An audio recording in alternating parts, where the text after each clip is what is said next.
Aris Pav. I love you, Ars, he said as he moved the hairs that clung to my face.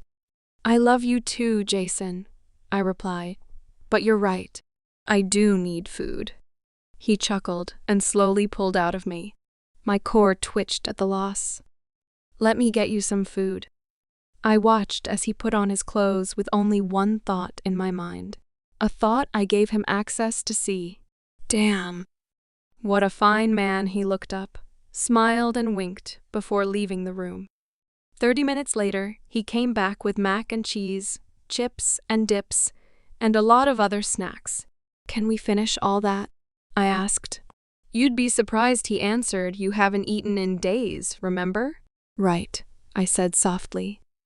What were you even dreaming about? I was with the moon goddess. She helped repair my soul and fix Athena up. But I waited with my parents the entire time she did this. I smiled at the memory. How are they? He asked. Your parents, I mean.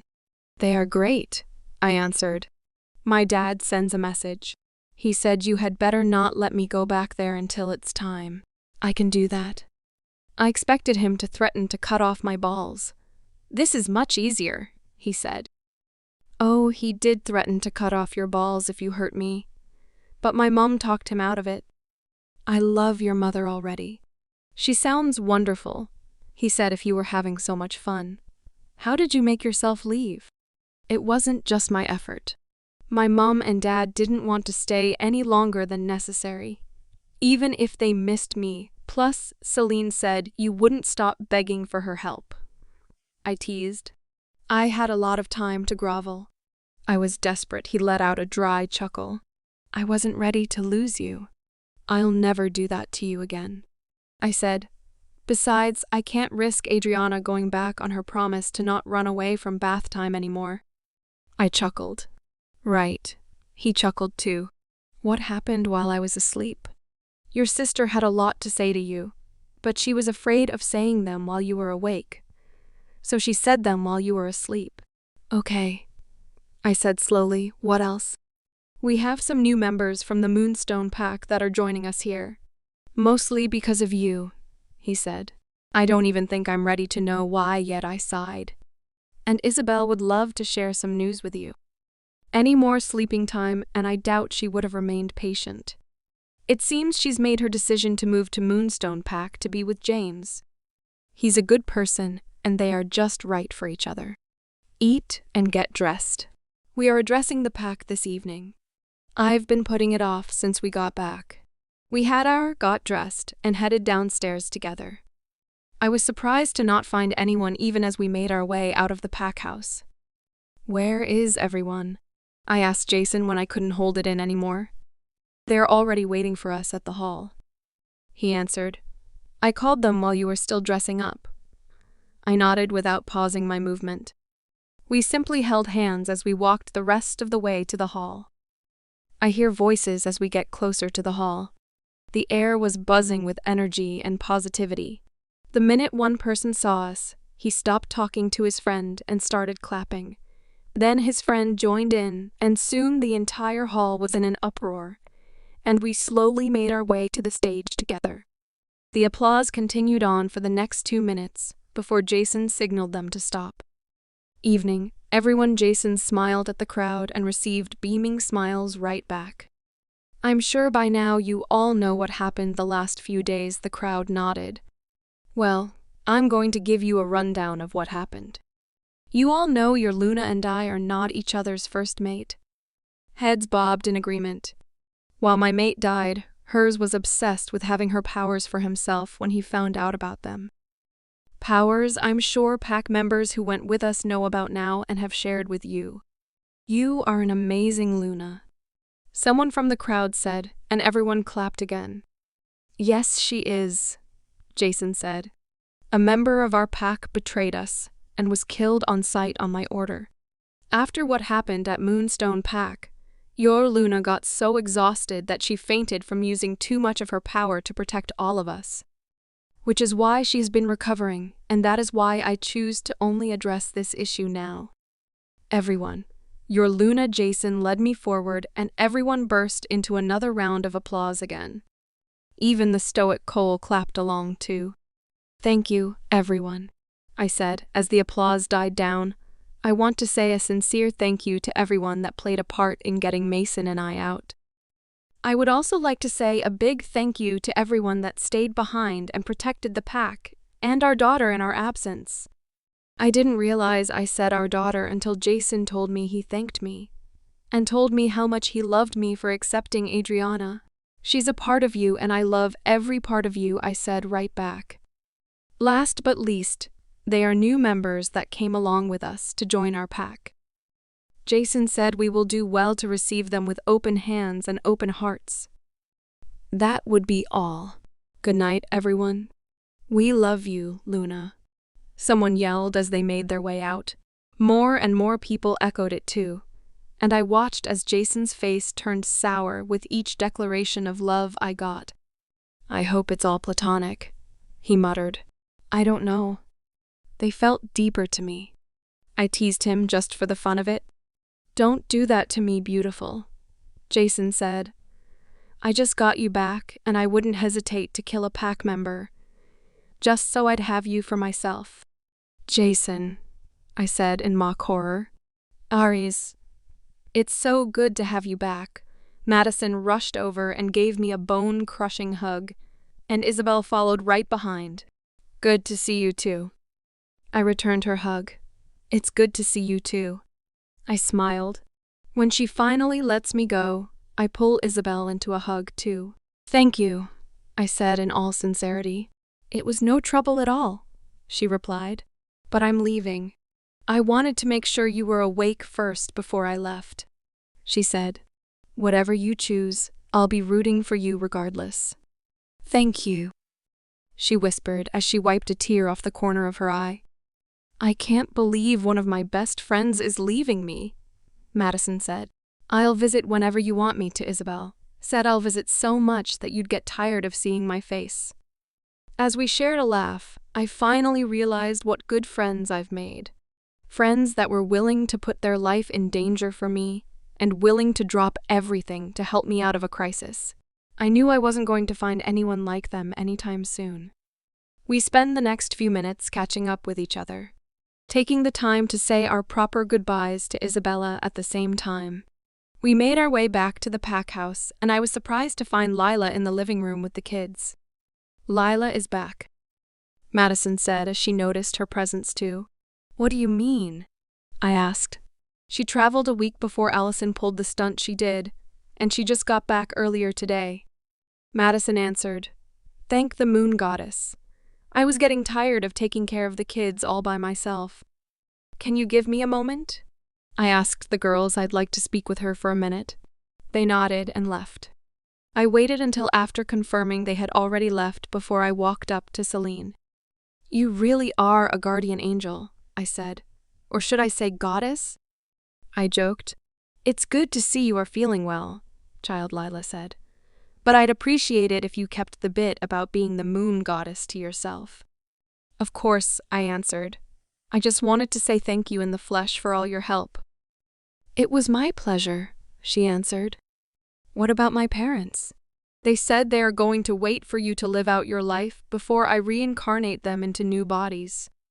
She said they wish to be your parents even in your next life. I teared up at that. That meant so much to me, more than anyone would ever know. Jason decides to walk in at that moment. Hello, Lila, he greeted. Hello, Alpha. You know, Jason started, yes. I don't have to call you Alpha. I know, she smiled. He smiled back at her. Aries, there are actually a lot of people that would love to speak with you tomorrow. You probably need a lot of rest.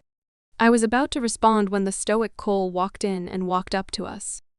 Luna, Alpha, he greeted. I would like to discuss something with you when you are free tomorrow. It is very important. I wondered what it could be. Jason's pav. It was strange seeing Aries talking to Lila last night. She used to suspect her, but suddenly they seemed close. There was a sense of familiarity and a new bond that had formed between them. Josh, I called as I walked towards my parked truck. Meet me at the border in 5 minutes. You'll be going with me to Killian's pack, I informed him. I drove steadily to the pack's border and found Josh already waiting for me. Get in. We drove steadily to the Jade Wolf pack. I still have to properly thank him for his help. 2 hours later, we slowly pulled up at the Jade Wolf border. The guards let us through after confirming our identity. I even recognized 2 of the guards. They went with us to Maverick's pack. They had a look of awe on their faces as we nodded in their direction. We pulled up and made our way over to his office. I'm sure the guards already informed him of our arrival. As if confirming my thoughts, he was outside already waiting for us. Jason Killen said as he opened his arms in a welcoming way towards me. It is good to see you alive and well. Good to see you, Killian, I replied. Josh, how have you been? He turned to Josh's direction. Good, Josh answered. Come in, we have a lot to discuss, Killian said as he ushered us into his office. So, I heard about your outstanding performance with your mate, Killian said as soon as everyone settled. I already figured she was the princess since Josh was hovering around you, but the confirmation was good. It's a good thing I fought by your side, I suppose he finished. I sincerely came to say thank you for your help. I said it's a good thing there were no casualties on your end. Yeah, my guys told me how you made sure they were treated before you let them return back. Killian said they wouldn't stop talking about your display of power against Maverick. I hope I get a chance to see it for myself one day. It's not as impressive as they are making it out to be. If anything, my mate is far stronger, I said, and I'm sure you have heard that too. Of course, he agreed. And I've heard of the many hidden gems of strong people you keep in your pack. I would love to meet them someday. I knew he meant Carlton and Cole, but I decided to play dumb. We may be allies, but I can still tell he was fishing for information. Ah, yes, but I'm sure they are nothing compared to your guys. Nothing wrong with stroking his ego a little. You flatter me, Killian said. Anyway, I came to inform you that the treaty still stands. If ever you need our help in the future, I'll be sure to come to your aid, I said. We best be leaving now. I still have a place to be before the day runs out. Of course. He said I would love to extend the period of our treaty when the times comes. Sure, we make a good team, I flattered him. Pleasure working with you, I said. We all stood to our feet. Pleasure working with you, Killian said as he stretched out his palms to me for a handshake, which I accepted. Josh did the same too before he walked us to our truck. Is it just me, or does he seem a lot more respectful? Josh asked as we drove out of his pack.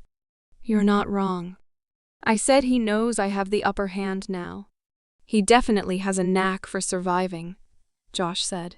We slowly made our way to Alpha Kane's pack also, and extended our warm gratitude. He fawned over us the entire time we were there.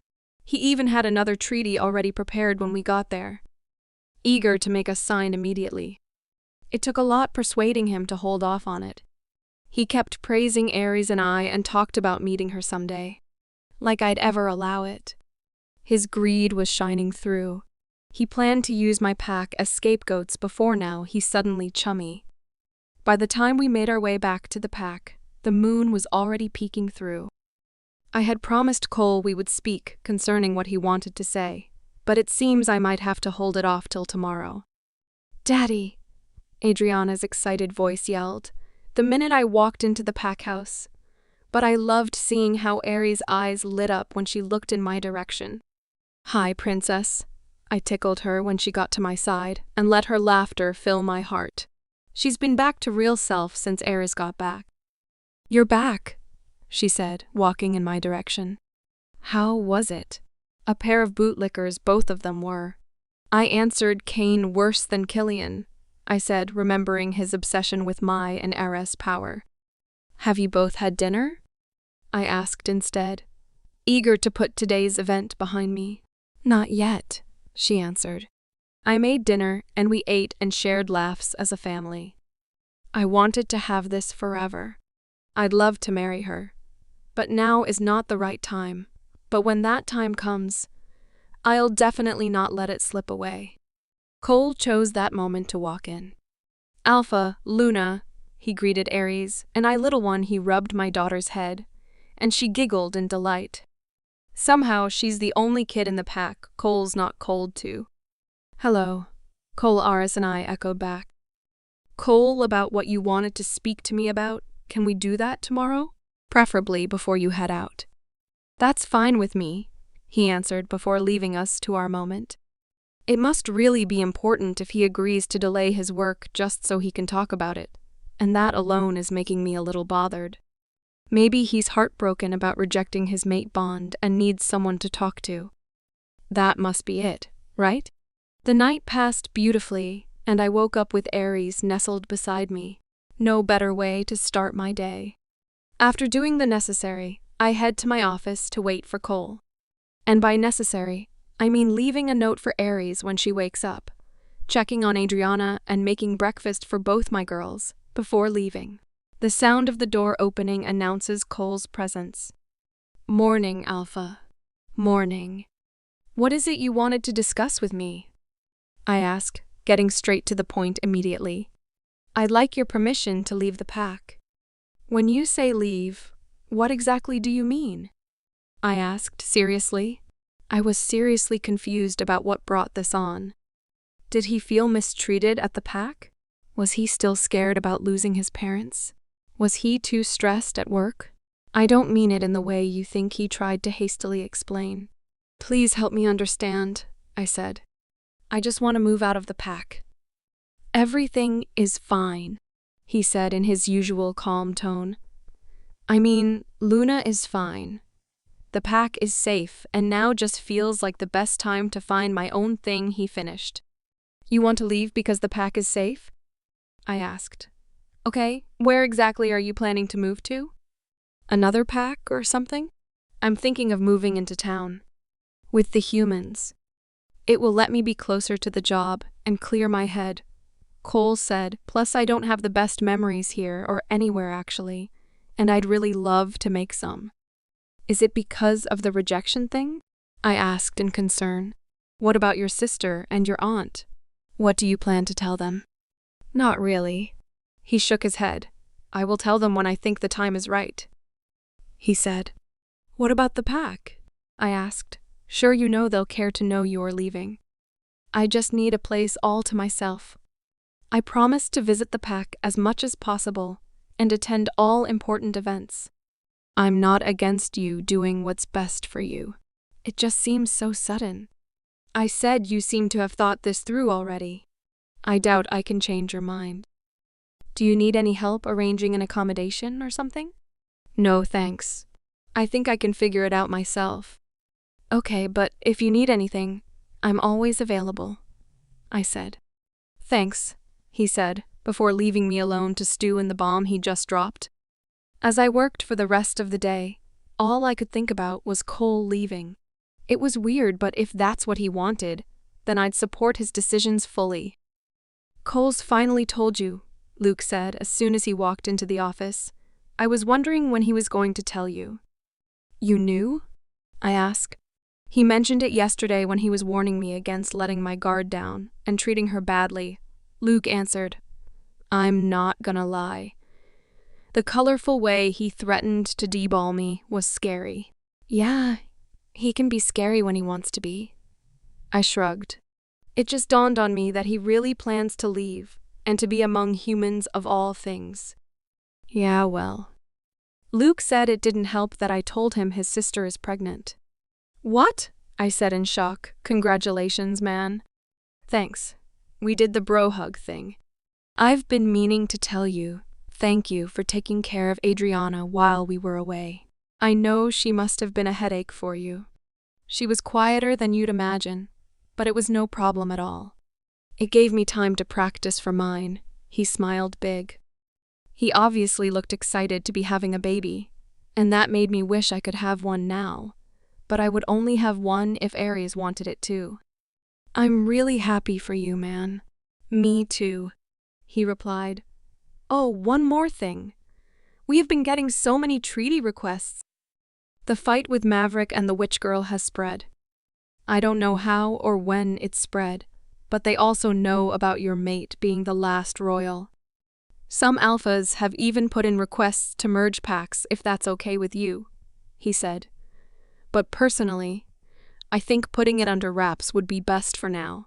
Who knows if the people that came for her when she was a baby might still be after her.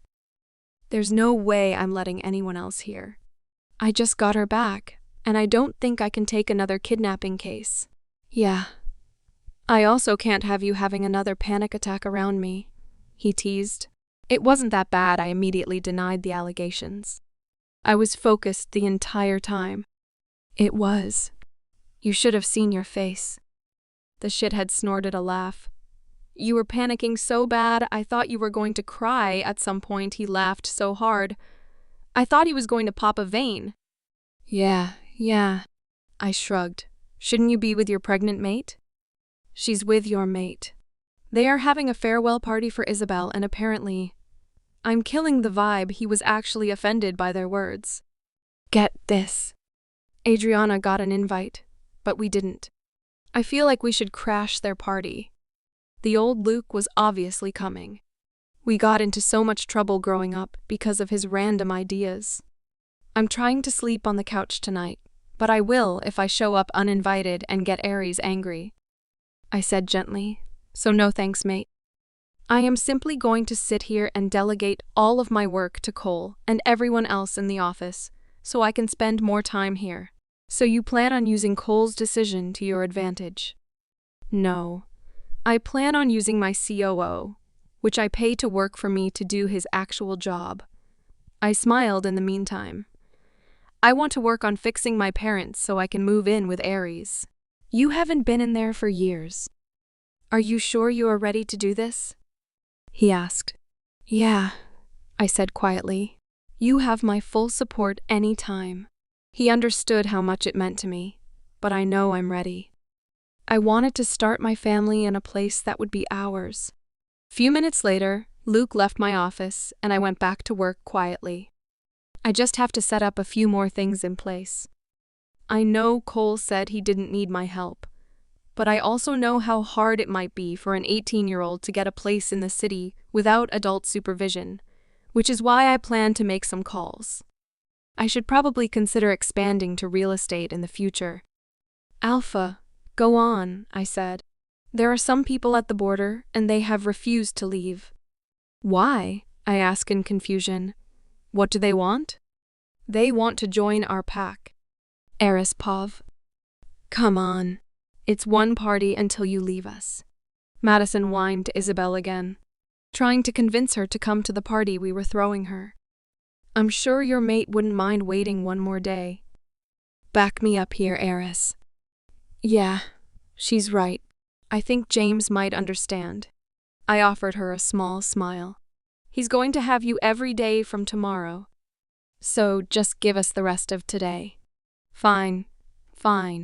You both suck at convincing someone. Isabel chuckled a little. But I'll go if you stop trying. She finally stopped packing. So where is this party going to be held? The living room, actually. We could just have wine, eat, and say our tearful goodbyes, Madison said. Plus, I have news that I'd like to share with you. What news? Isabel and I echoed after each other.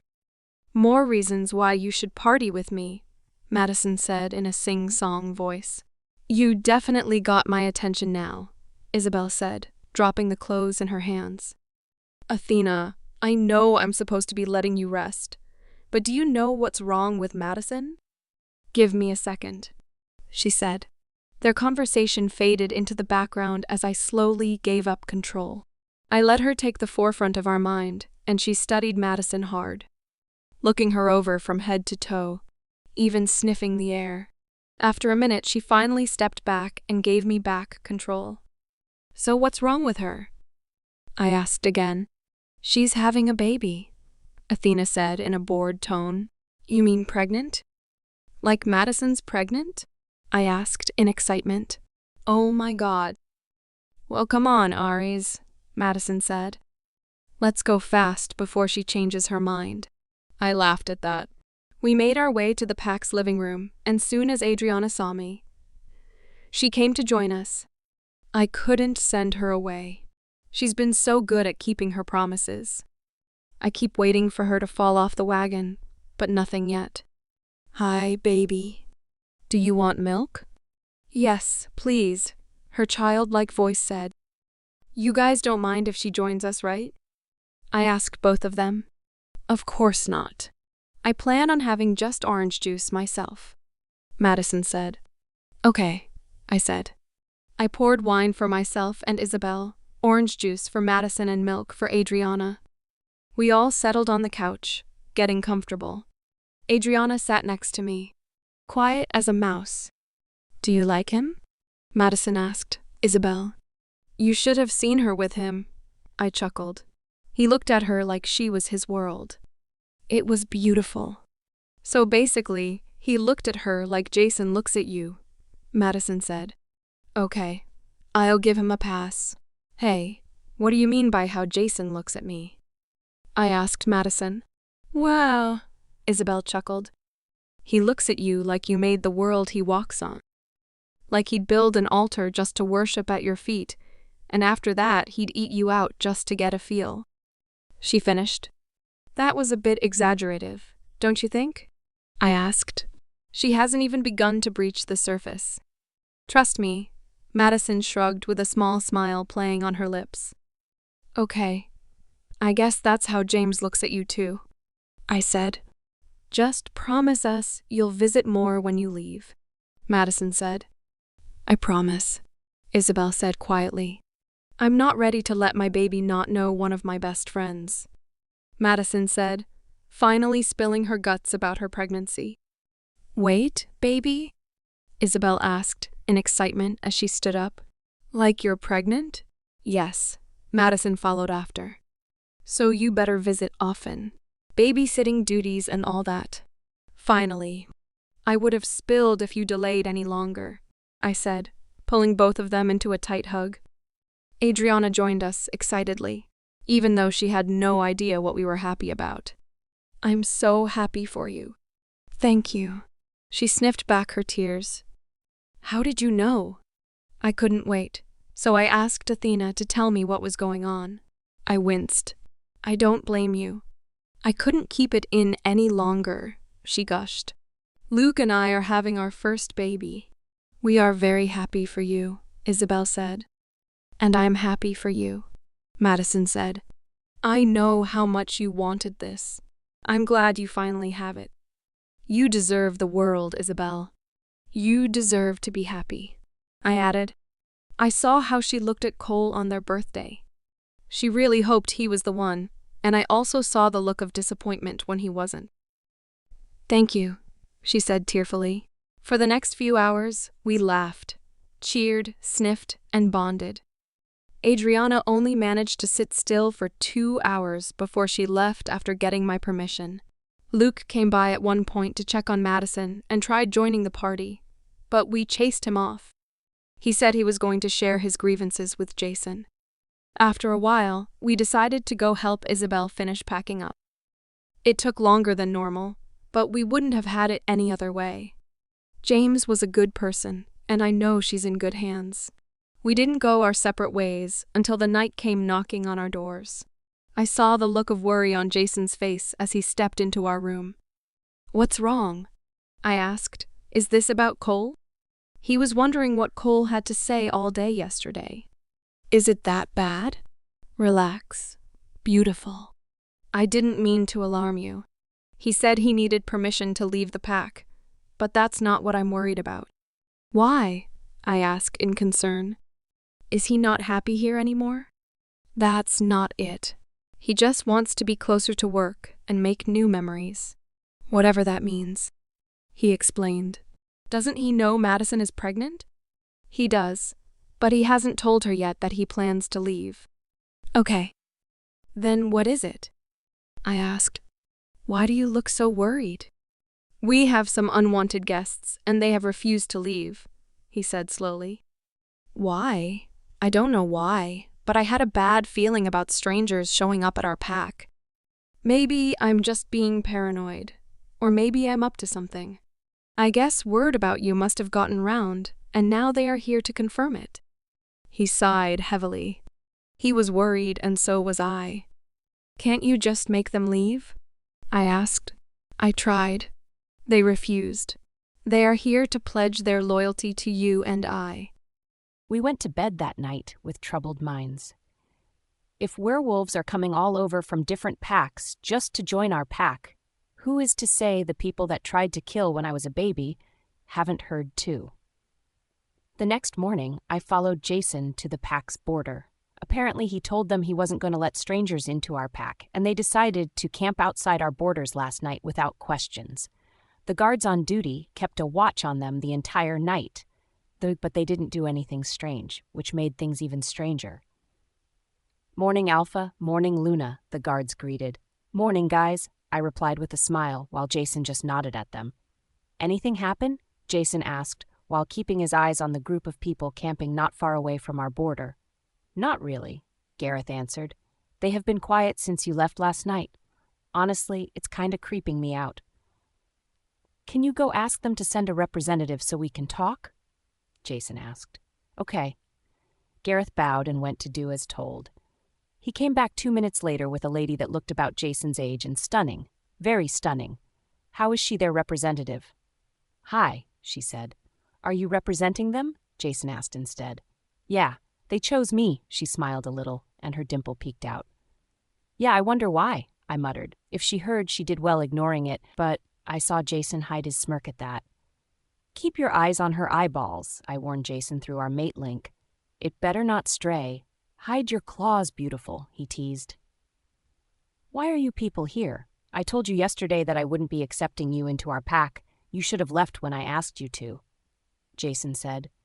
"Is there a private place we can talk?" she asked instead. "Hopefully I can make you change your mind.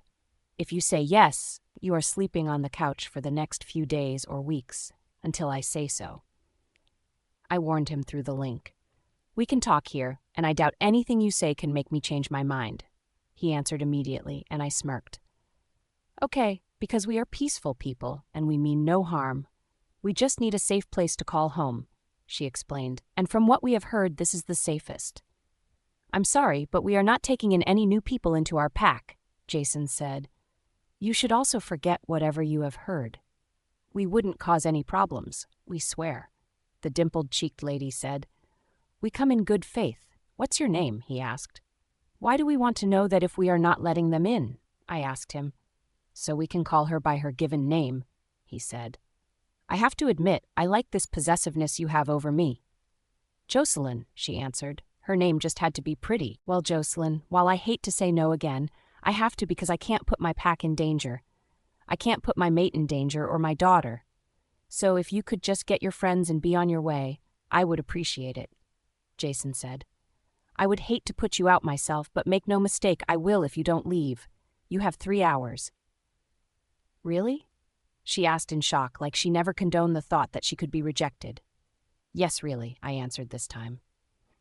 "Sorry you are." She tilted her head in question. "His mate. Please leave," I said. I'm not going to lie, I enjoyed the look of shock on her face at my words. She had been ignoring my presence all this while, which made me enjoy the look a little bit more. "Okay," she finally conceded and left. 2 hours later, they were gone and the guards reported it. Jason finally went back to working quietly. He's keeping a secret from me, claiming it's a surprise. Madison and I escorted Isabel to the pack border, where James came to pick her up himself. "I would hang out with you, but Cole said he has something to tell my aunt and I, so," Madison said. "We'll talk later. I'm surprised he took a day off work." I knew what he wanted to say, but I couldn't say anything. "Yeah, must be really important." "Yeah, maybe today's the right day to tell him I'm pregnant," she said excitedly. "Good luck," I said. We parted ways at the pack, and I went in to look for Adriana and found Lila instead. "Hi," I said. "Hello, child. Heard about our guest." She said, "You should be careful. Many unwanted guests may still come on your way." "What do you mean?" I asked. "I mean, not everyone is your actual guest, so be careful." "You and Jason," she said. Should we be expecting more? I asked. Isn't there a way to put up more protective spells or borders around the pack, or even a way to hide entirely? It's possible, but also risky at the same time. I could do what I did to hide you from Maverick, but on a larger scale, she said. The plan is not foolproof, and it will take a lot of my power to hide everyone. Is there any way I can help? I asked. Maybe we could even do it together, I suggested. I'll let you know, but you still need to rest and recover, she said. Do you have any idea who we need to hide from? I asked. Remember the story of how your parents died to save you? Why? I asked.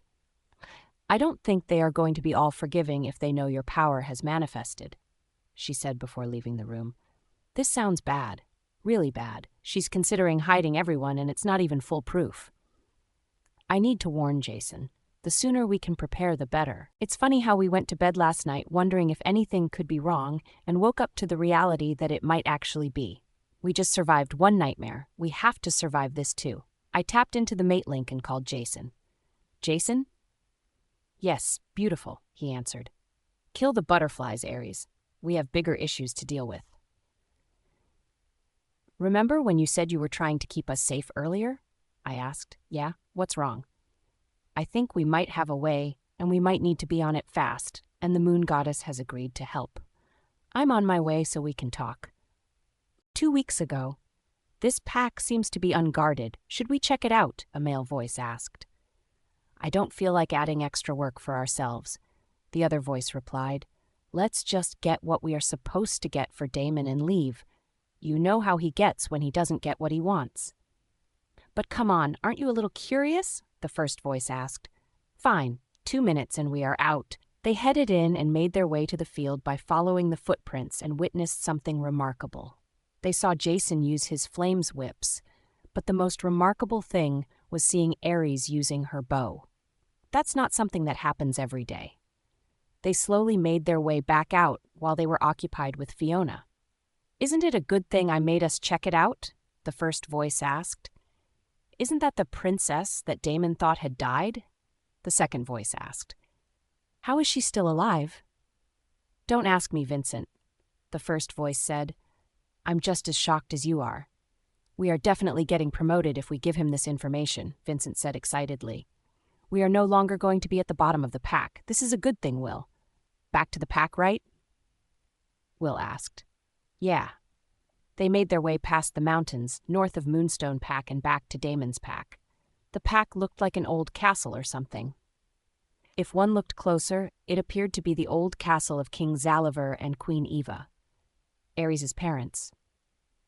We would like to speak to Lord Damon, Will said to the guard stationed at the castle door. It's King Damon, and he doesn't speak to bottom feeders, one of the guards responded. If it's important, then you can tell me and I'll pass the message to him. It's imperative that we tell him ourselves, Vincent said. If he finds out what we have to tell him later and we tell him you both stopped us from getting the message across to him when we were supposed to, I'm sure he will have your heads. Do you still want to stop us? The guards hesitated before the first signaled to the second one to hold them back, while he mind-links Damon's right-hand man, Damon's beta, for the go-ahead to let them through. William and Vincent are here, and they claim to have some information that King Damon would love to hear about. Should we let them in? The first guard asked. The right-hand man hesitates before answering. Ask them if they are willing to bet their lives if it isn't important. Okay, the guard answered. Are you willing to bet your life if the information is not of any use to Damon? The guard asked. Will and Vincent looked at each other for a minute before nodding their heads. Yes, Will answered. They said yes. He mind-linked Damon's right-hand man again. All right, let them in, he responded. Let them through, he said to the other guard.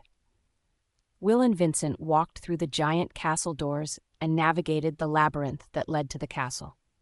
When they finally got to the throne room door, they took in large breaths before pushing the huge doors open. This is a moment that will either define their next few years or next few hours. I hear you have news for me, a loud, domineering voice said as they walked in. The voice bounced off the walls, making it sound even more frightening. Will and Vincent looked in the direction of the voice and quickly bowed their heads at the figure. Damon was a large man with a long gash from his right eyebrow to his left cheeks. The gash was long and hideous, but that didn't diminish his imposing figure. If anything, it made him look even more dangerous, and he had battle scars to prove it, and his right-hand man was just as imposing as he was. "Yes, Your Highness," Vincent said. "On our way to get what was asked of us, we came across something that we thought you might like to know," Will added. "Spit it out, then," Damon said impatiently. "I don't have all day. We saw a girl using powers similar to the old king and queen," Will said, "and it wasn't just her. A male used it too, which can only mean one of them is the old king's child."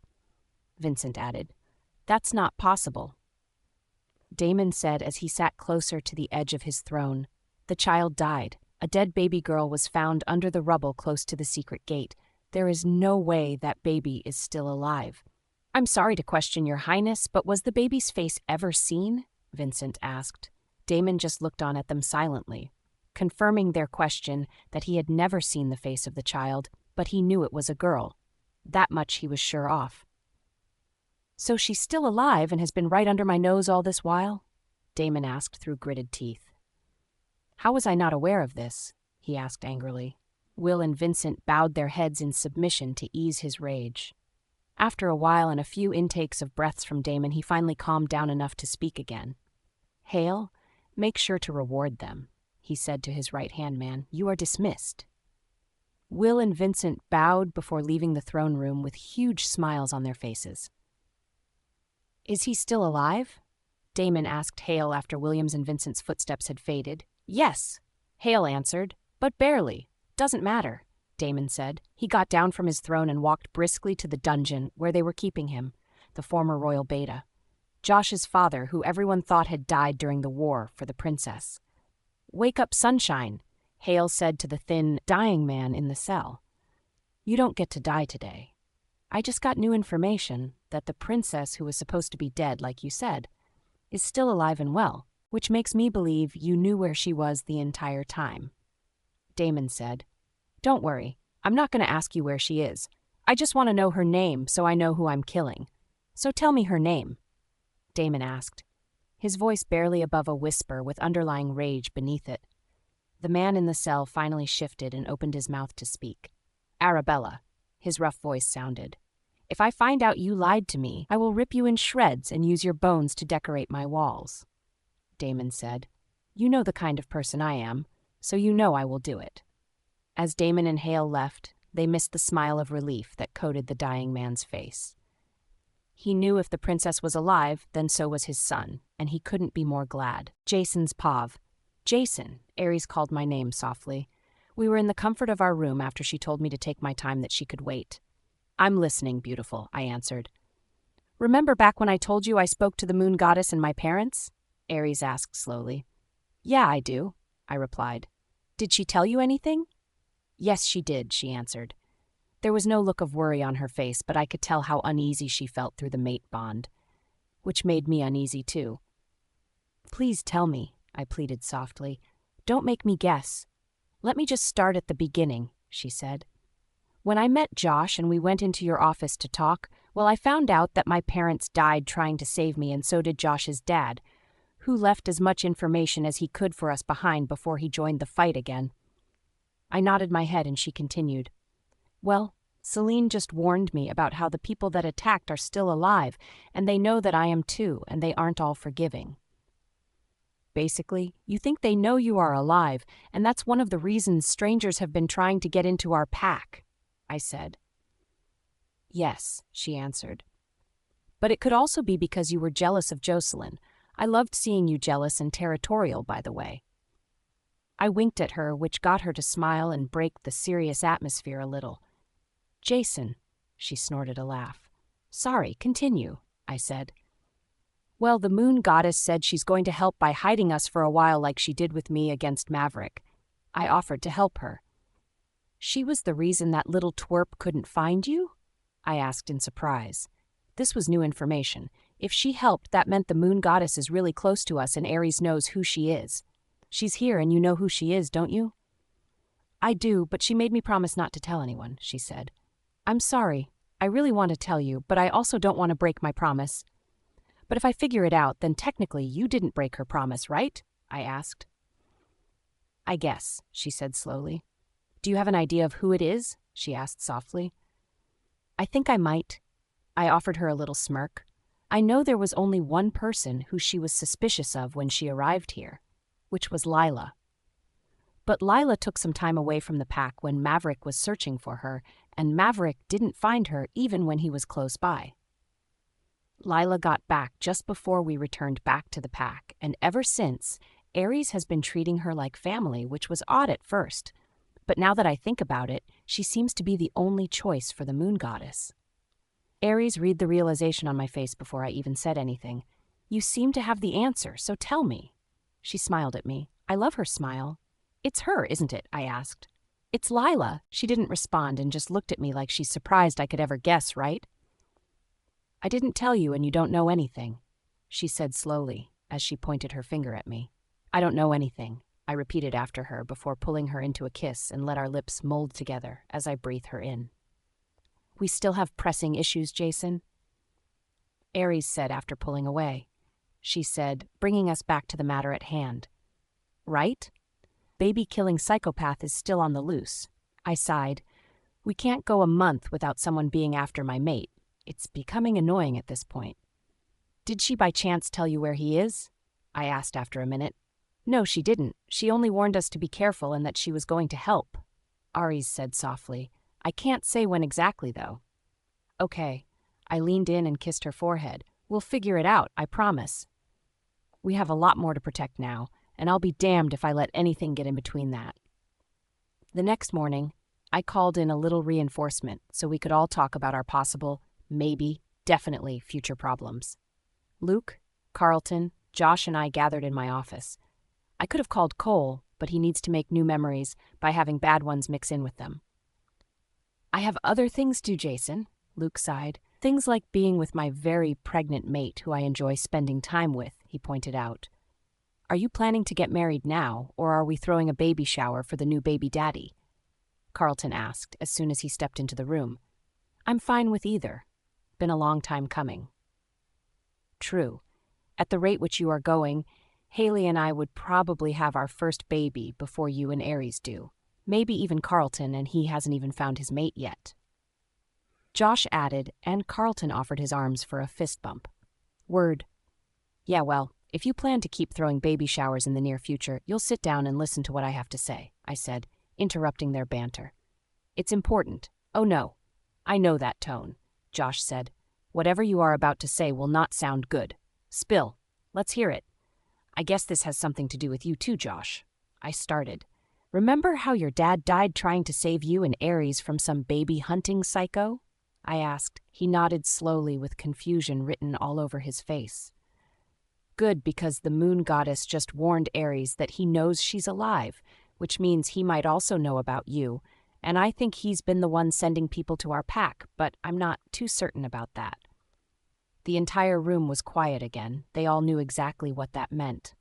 No one was truly safe until we eliminated our final problem. So what should we do? Carlton asked. I was thinking something along the lines of us bringing the fight to him before he brings it to us instead. I said, we go in, take him out, and get back out. We don't lose anyone, and we all come back to our mates. And do we know where he is?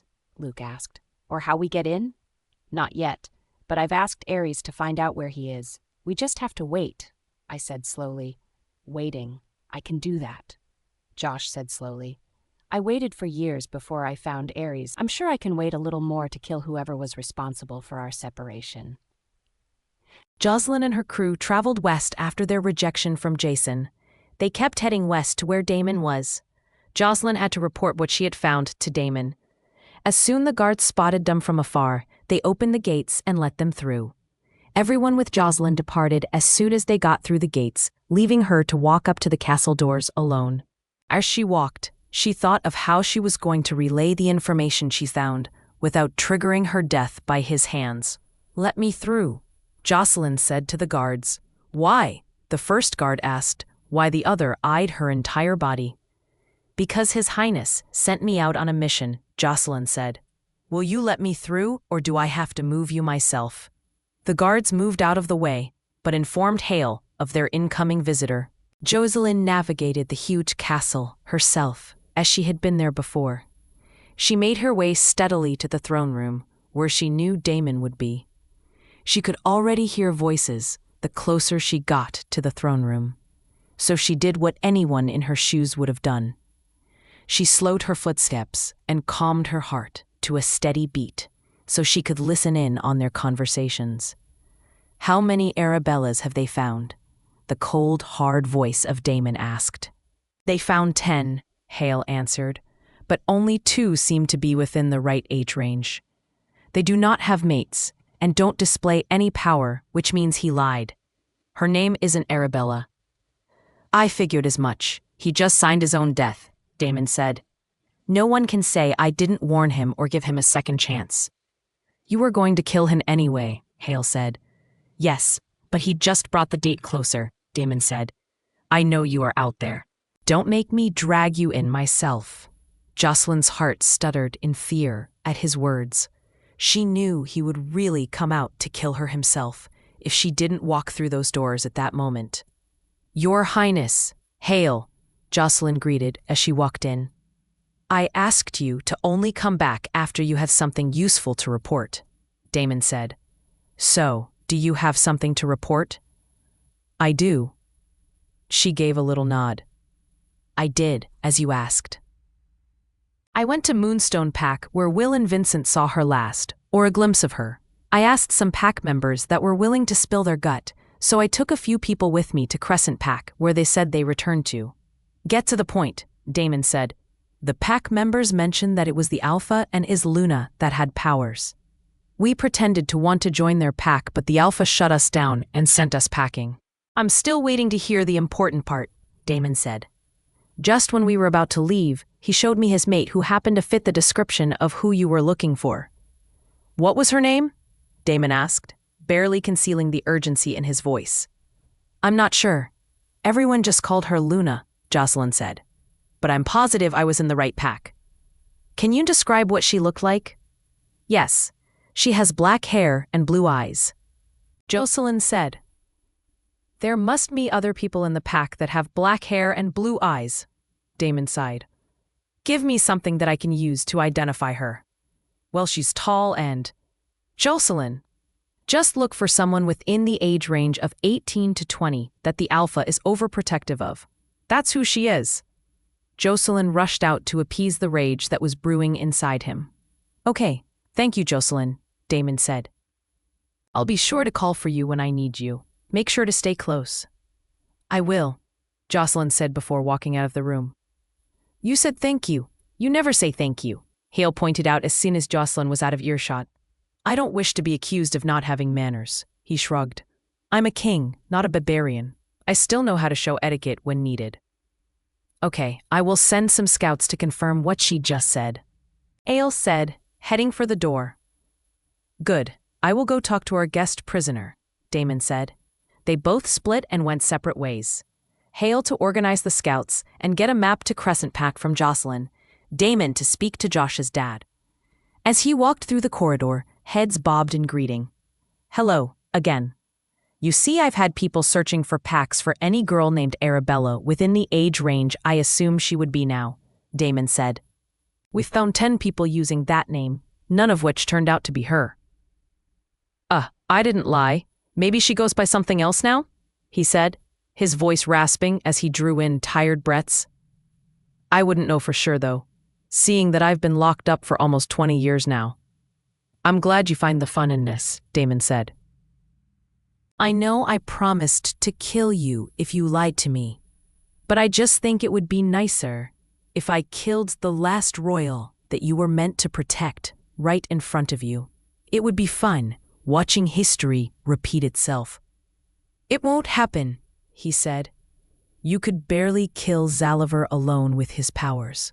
What makes you think you can kill his daughter and her mate with their powers?" "I've done it before. I can do it again," Damon whispered, "and I'll make sure you get a front row seat watching it happen all over again." After their little chit-chat, Damon headed back to the throne.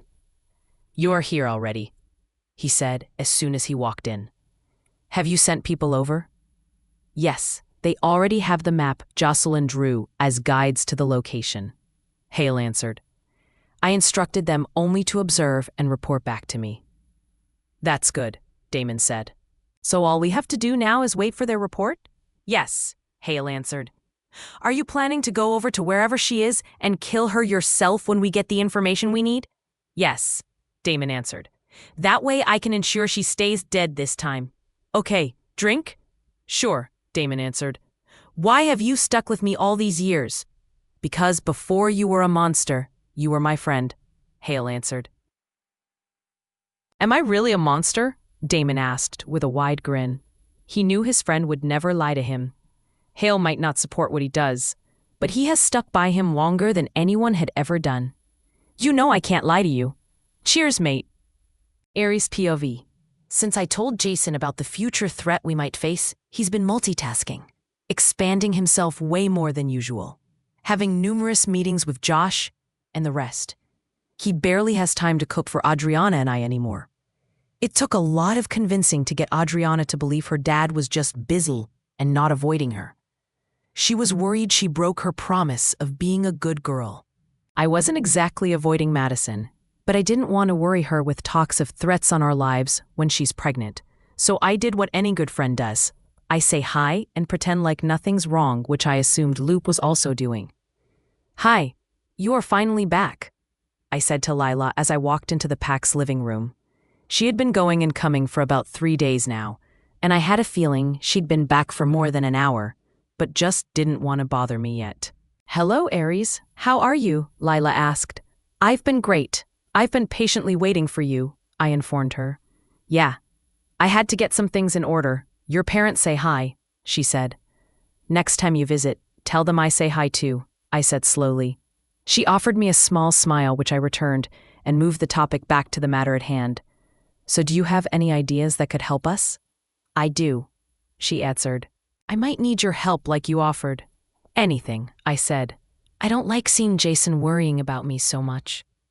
Well, what I need to do requires a lot of elements, and since I'm trying to hide you and your mate, I'll need your blood and his, she said. It's both your packs now, so it should hide the entire pack from sight. You got it, I said. Let me just go and inform Jason. When do you need it? The sooner we start, the better. Say this night, she asked. Got it, I replied. I made my way to Jason's office where he has been spending most of his time lately, always having closed-door meetings. Do we have anything? Jason's voice asked. Nothing yet, Luke answered with a sigh. Come in, beautiful, Jason said from behind the door. You knew I was outside, I said, walking in. I always know where you are. He walked up to me and gave me a kiss that made my insides tingle. Hi. Hi, I replied, all breathy. And that's my cue to leave, Luke said. I'll give you guys a moment. I barely registered the sound of the door closing. My thoughts and senses were filled with him alone. You came to my office to look for me? What's wrong? Jason asked. More like, there's good news. Well, goodish. I smiled. The moon goddess said she has something for us. She said she needs a little bit of our blood. I winced as I said the last part. It sounded a little weird asking for his blood. Okay, he said. He took out his pocket knife and sliced his hand, draining his blood into a cup that was on his table. Shouldn't you ask what she needs your blood for? I asked as he handed the cup over to me. Nope, he answered. She needs it, you asked, and I'm giving. He kissed the side of my head. Get it to her. All right, I'll see you later, I said before walking out. I could have asked about what he was doing, but I wasn't sure I wanted to witness the disappointment in his face when he tells me he has nothing. I went back to the pack's living room to look for Lila. You're back. I assume you got his blood, and it probably didn't take much convincing to get them, she said as soon as she sensed my presence. You assumed right. He willingly gave them. I smiled. And here's mine. I sliced my palm into and dropped the blood into another cup. Then I better get to it, she said. Do you want to come with me? Yes, I answered. For the first time ever, I went up into her room in this pack. It was bare, save for the bed and a few clothes. No books, no chair, nothing to display her personality or who she really was. I turned to the side stool and saw a carved wooden wolf with a moon at the top. She walked up to her cupboard and picked out a few things before leading us both out. She led us to the pack's border, away from the sight of the guards at the border. She mixed up the things she brought along from her room, and for her final ingredient, she added in our blood. She started muttering a few words and poured the paste along the border. After a few hours of muttering and pouring, we were finally done. We made our way back to the pack. That should hold for a few months, unless someone from the pack betrays you guys again, she pointed out. Right, I sighed. We don't want another Allison on our hands.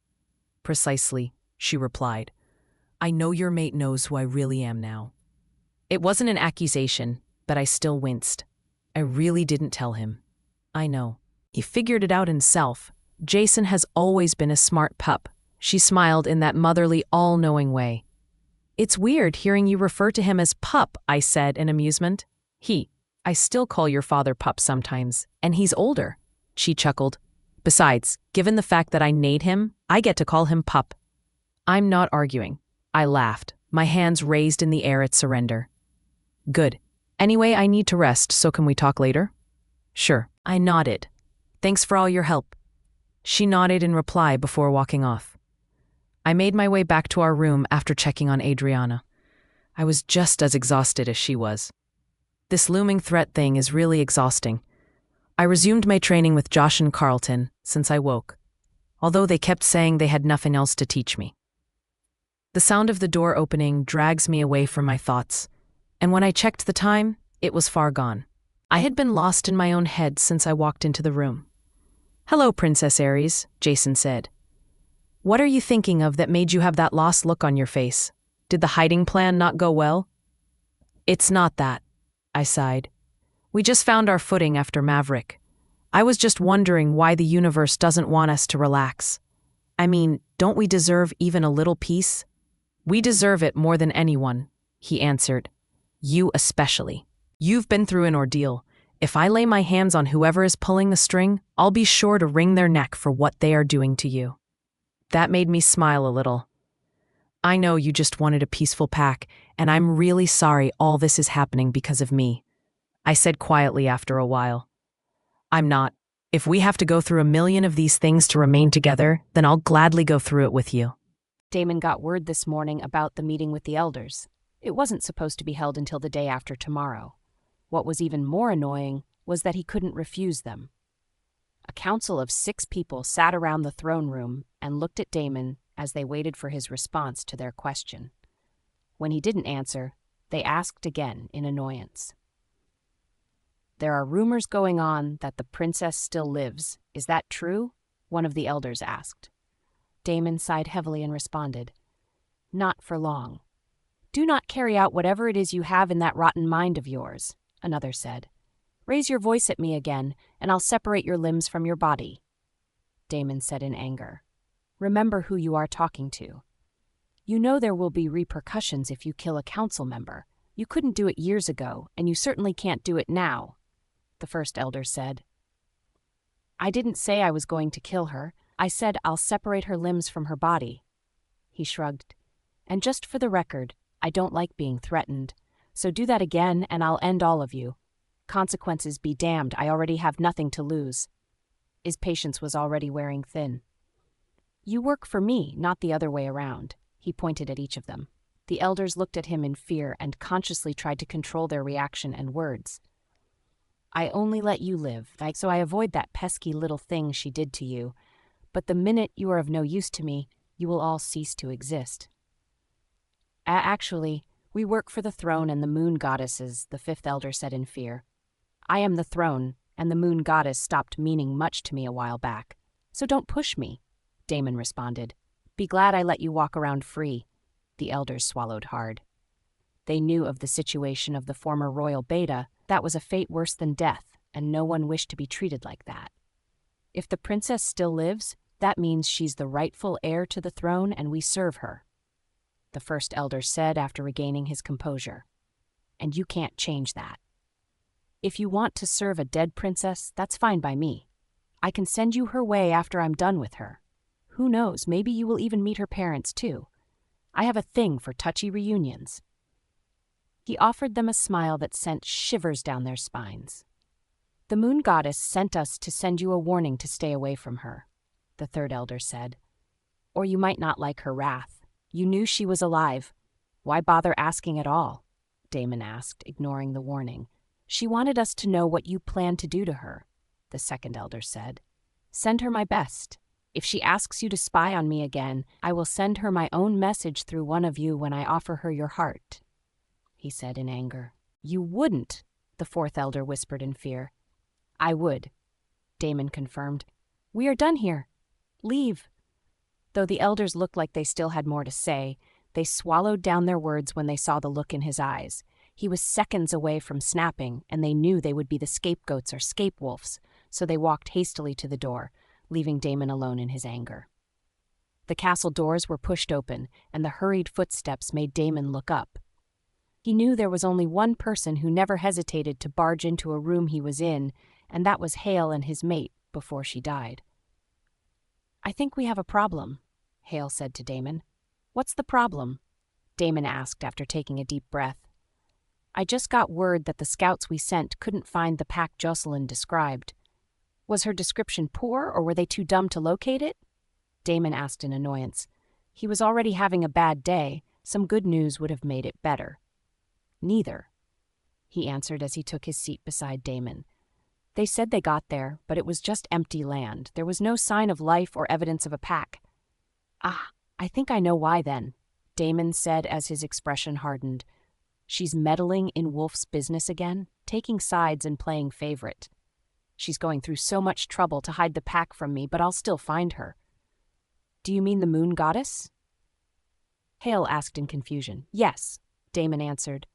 "She even sent me a warning through the elders. Heh. The elders are still alive. That means you held back, which is a good thing. But why do you still refuse to call her by her name? She's the moon goddess Damon, not she." Hale said tiredly. "She stopped being my goddess when she let my mate die." His eyes were hardened to a slit as he answered. "Is that why you've hated her all this while?" Hale asked in sadness and pity. "Damon, Caitlin died during childbirth. It wasn't the moon goddess's fault. You have to let things go. My mate and child died, and it's not her fault. The old queen gives birth, and she gives away a part of her soul to the baby as a gift," Damon said in anger. "How is that remotely fair? Couldn't she have saved my child at least?" "Damon," Hale said quietly. He was just knowing the extent of pain his old friend was going through. "Why didn't you say anything if this is how you felt?" "What would you have done, huh?" He raised his voice in anger. "Would you have brought my mate back or conjured me another baby?" "No, but I would have comforted you as your friend," Hale answered. "I would have been there for you as your friend rather than let you channel all those emotions into hating the moon goddess." "Option C sounded more appealing to me," Damon said quietly. "Maybe if you had stopped blaming her, she could have sent a second chance mate your way." Hale said, "Your bad attitude made her change her mind." Damon snorted a laugh at that. "While I appreciate the sentiment, I don't wish to replace Caitlin in my life," he said after a while. "I still love her as much as I did while she was still alive." Hale nodded his head in understanding. "So what are we going to do about our Stitch?" Hale asked. "Should I send them back or let them wait?" "Have some people wait in the area for however long it takes," Damon answered. "Whatever she did must have an expiration period." "Okay." Hale left soon after, leaving Damon alone to think of his mate. The day passed by in a blur. All he could do was think of Caitlin and what he would do to the moon goddess if he ever laid his eyes on her. Hale must have warned everyone not to enter into the throne room because no one came to request an audience with Damon after he left. "Jason's Pav. We have to bring him into this," Luke sighed. "I know you are reluctant to involve him, but I'm sure he'd understand. We need something, and he has his ways of getting us answers." Another week has passed, and we still haven't gotten any information about where the threat is or even his name. He was frustrated, and so was I, but involving Cole doesn't feel right to me. The poor kid just wants to start afresh without any baggage. I can't drag Cole into this again, Luke, I answered. He's leaving next week. If I tell him this, then he'd drop whatever he needs to do for himself and help, and I don't want that. He deserves a chance to start over. Then what do we do? Josh asked from across the room. Planning is your forte, he pointed at me. Organizing is yours, he pointed at Luke. Fighting is mine and Carlton's. Carlton nodded in agreement. Getting information is Cole's thing, and right now, that is what we need. Precisely, Luke agreed. I might have an idea, I said. If my idea doesn't work, then we can involve Cole. They looked at me before nodding in agreement. Fine, Josh said. Whatever we are doing, I have agreed not to involve the other packs in this, I said to everyone. We don't know for sure who our friends are and who are not. Alpha didn't exactly give the best impression last time, and Killian wasn't exactly the most open person. I couldn't ask James, he just became Alpha and is probably still doing damage control and transitioning. We understand, they echoed. They all dispersed soon after, and I followed after them. Aries told me about how I wasn't spending time with Adriana anymore, which made her sad, so I planned to rectify it today. I followed the sound of giggling to the pack's playroom, where I found my daughter. She was usually the captain or leader of whatever mayhem they were causing, but today she was just playing quietly on the side with some toys. Adriana, I called and she looked up. I watched the light fill hers as she saw me, and it made me realize I should have spent more time with her regardless of whatever's happening. Daddy, she yelled. I opened my arms wide and she flew into them. She giggled into my neck as I blew raspberries into her neck and ears. Hi, baby, I said after putting her down. I missed you. I missed you too, Daddy, my daughter replied. Her eyes were glowing as she stared at me. You did? She nodded, and I smiled. Well, I cleared my schedule to be with you, so do you want to hang out with me? She bobbed her head so hard, and it made me smile. Good, because I want to hang out with you too. I kissed her cheeks. Come on, I held her hands. She waved at her friends as we made our way out. Meet me outside the pack house, I said to Aries through the mate link. I already planned a nice picnic for us this morning, so all that's left is get my two favorite girls to show up there. Hi, baby, Aries said as soon as she saw Adriana. Hi. My daughter couldn't wait to leave my hands and jump into hers. Hey, I thought you missed me, Bean. I faked being hurt with a smile on my face. Sorry, Daddy, she said from Aries' arms. It's okay. I smiled wider. She's gotten more attached to Aries, and I wasn't complaining. Hi, beautiful. I kissed Aries' cheeks and watched them turn red. My wolf howls in my mind at her reaction. Hey, she said softly. All right, let's go, I said loudly. I led them to the car and helped place Adriana in the car seat before opening the door for Aries. Where are we going? She asked as she settled in. You know it's not exactly safe out there. I know, I replied. That's we are having picnic on pack ground. Yay, picnic, Adriana yelled from the back seat. Yay, I repeated and drove off. 15 minutes later, I pulled up at the site I picked earlier. Aries helped Adriana down while I set things up. They'd look at me, whisper in each other's ears, and giggle. I could easily tune in and hear what they were saying, but I wanted them to have their fun, so I acted clumsy while setting things up, making them giggle even more. For the next few hours, we ate, played, had a tea party, and had fun till the sky darkened. Adriana fell asleep before we got back to the pack. When I picked her up, she opened her eyes. Good night, Mummy, my girl said sleepily to Aries. My mate's world lights up at her words. All troubles were forgotten at that moment as she stared at my daughter, our daughter, in my hands and bent down to kiss her head before whispering good night. This just added another reason to why I had to keep them safe. I dropped her off before heading back to our room. I let Aries get ready for bed before I asked what I wanted. She called me Mummy, Aries whispered in awe. I know, I was there, I smiled at her. It honestly feels so good. I didn't say anything and just leaned in to kiss her. Aries, do you think you can ask the moon goddess for information on where he is and his name? I asked after a moment of silence. I can, she answered. I don't want you to do anything reckless. I won't, I said to appease her. Go to sleep, I need to do something. I kissed her head before leaving the room. The sound of the front door opening draws my attention. I had just finished clearing up all we used for the picnic. Cole walked in quietly and closed the door gently. He stopped in his tracks when he saw me. Alpha, he greeted.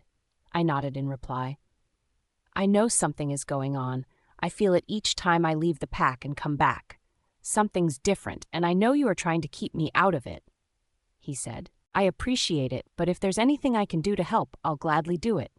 I know, I sighed. I don't want to involve you in it until we have exhausted all of our options. Okay, but remember I have a pregnant sister and an aunt in the pack, he said, so I know that I'd do anything if it meant that they are safe. I nodded, he did the same and walked away. Sometimes it's hard to believe he's just 18. I went back up to our room and slid in gently behind her, pulling her to my side where she belongs. A few more weeks, and I promised to make everything good for my family. The next morning, as I got ready, Aries told me she'd ask the moon goddess about what I asked, and she'll report back to me by 12. I agreed, kissed her, and left the room. I made an effort to hang out with my daughter a little before I left, which, by the look on her face, she loved. I headed back to my office and worked on some PAX business while watching the time. When the time struck 11:50, I stopped what I was doing and called in the guys. You called and we are here, Luke said as he settled. Yes, I affirmed. Remember when I said I had an idea that doesn't involve us involving Cole? They nodded reluctantly. Well, I asked Aries to ask the moon goddess directly, so we'll all wait here for Aries to give us the information. She can do that? Carlton asked in surprise. Yeah, I smirked. Cool, he smiled. You are lucky she chose you. I know, and I'd like to keep it that way, I said quietly. We sat there discussing until the 10 minutes were up. 5 minutes after 12, I sensed Aries at the door before she even knocked. I already told she could come into my office at any time, but she always responds by telling me it's rude to just barge in, especially when she knows I'm not alone in the office. Come in, baby, I said. She came in with flushed cheeks and gave everyone little waves. She looked so beautiful, I had to make a conscious effort not to drag her to my side and ravage her like I'm currently doing in my head. Hello, princess. Josh smiled at her. We haven't hung out in a while. I squinted my eyes at him as he said that. Maybe when you are free we can do that. She smiled at him. Bring Haley along. Do you have something for me? I asked, interrupting their conversation. I wasn't jealous, I just wanted to remind them of the matter at hand. Yes, she sighed and turned serious. His name is Damon. He is currently at the old castle. Of course he's Damon, similar to Demon. Hopefully after him we never have to face any more troubles again. I just want to finish remodeling the house for us, move in and have kids. You mean your parents' castle? Josh asked. That was both funny and disrespectful, but I didn't laugh. Yes, she nodded. And she said she already sent him a warning, but he doesn't look like he will be listening anytime soon. We all fell silent at what that meant. If he could ignore the moon goddess' warning, that means he doesn't care about anything, and he was willing to bet it all and face her wrath. There is nothing more dangerous than a man who has nothing to lose. He's obviously older and wiser. Getting the upper hand might prove to be tough. And how do we get to the castle? I asked. I doubt you remember the way back. About that, Josh? She turned to him. She said the answer to that is in your own bracelet. Something about you helping us find our way back home if ever the time came. Aries answered. Do you still have it? Of course, he replied. It's the only way to listen to my dad's voice. Trust I won't be throwing it out anytime soon. I'll go get it, he said before leaving the room. Aries turned to also leave when Carlton called her. Hey, Luna. Yeah? Aries answered. You should come around sometimes to beat up the guys during training, he smiled. I think they need a little motivation, and have you kick their asses will be good for them. She chuckled and nodded. I will.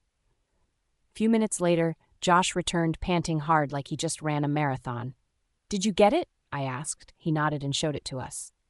I got it, he replied while panting. Do you know how to get the location or something? Luke asked impatiently. I don't, Josh replied. We'll just have to figure it out together. Maybe the clue is in the message your father left you guys, Carlton said. I've listened to that message 100 times. If he left a clue in it, don't you think I would have figured it out by now? He replied. That's true, I added silently. With how often Aries listens to her parents' message, I doubt she doesn't know it word for word now. How did you get Aries' own to work? he asked. What did you guys do? My blood and hers. We simply dropped it on the bracelet. I shrugged. It's worth trying for yours, too. I can't say for sure if it'd work, though. Okay, he answered. The next few hours we tried every method possible. He even went back to get his mate's blood, which we also tried, but it didn't work. We were almost giving up when Josh tried something else. He took apart the bracelet and started to turn the beads, rearranging the markings like he knew what he was doing. Do you know what you are doing? I asked. Nope, but it's worth the try, he said with seriousness. Okay. We remained quiet and watched him assemble and reassemble the beads until something finally happened. The beads glowed up eventually and we all held our breaths. One of the beads opened up and a tiny paper popped out of it. That's definitely something, Carlton whispered and we all nodded. I picked out the paper carefully. We viewed it under magnifying glass and found coordinates. Luke, I called. He nodded and typed in the coordinates to my laptop. It came up south of where we were. It was a 2-day drive from here. He marked it down and we all sucked in a long breath. Step 1 was officially done. What do you know? We have a location now, Josh said. Told you I'd figure it out. And you did, but don't gloat. We all helped, I said. And now we have a name and location, so all we have to do now is come up with a plan to invade. I pointed out, so do we come up with it today or rest and come fully prepared tomorrow? Luke asked with a yawn, 'cause right now, option B sounds really good to me. He wasn't really tired, he just wanted to be with Madison. Though I didn't do much, I completely agree with Luke on this, Carlton added. I don't know how you guys do it, but I can't just sit in a place all day. Got it. I smiled a little. Pick this up tomorrow? Great, Luke answered, and they walked to the door. I laughed as I watched them rush over each other to leave the room. Moments later, I went back to our room after checking on Adriana. I felt better than I did in days, and that was saying something. I could finally sleep beside her that night, knowing fully well that we know where he was now. We finally took a step closer to the finish line. A win is a win. I didn't have to call them the next morning before they reported to my office. I had already mapped out the location. All we needed to do now was decide when we would leave. The sooner we get things sorted out, the better. Jason, they all greeted as they entered. I didn't bother looking up and just grunted in reply, too focused on what I was doing. Look here. I pointed to the map and they shuffled closer. When we leave, we are only driving up to this point. We walk the rest of the way from there, I said, looking up at them. It's going to be a long walk, Luke said quietly. I doubt I have the right shoes for that. Walking is not really my thing. Carlton scoffed at his words before turning serious again. Yes, it is really going to be a long walk, I replied. But we don't know how far his eyes and ears go, and I don't wish to risk us getting caught before we can carry out what we came to do. Okay, they nodded. How about we just shift and run from that point? Josh asked. It was a good idea, but we'd have to constantly try to stay out of sight. We could, but we would have to use the bushes to avoid attention, I said slowly. I pointed to the mapped-out forest on the map. We could go around and come up here. We could do that. Carlton nodded. Yeah, Luke and Josh agreed. Carlton, I called.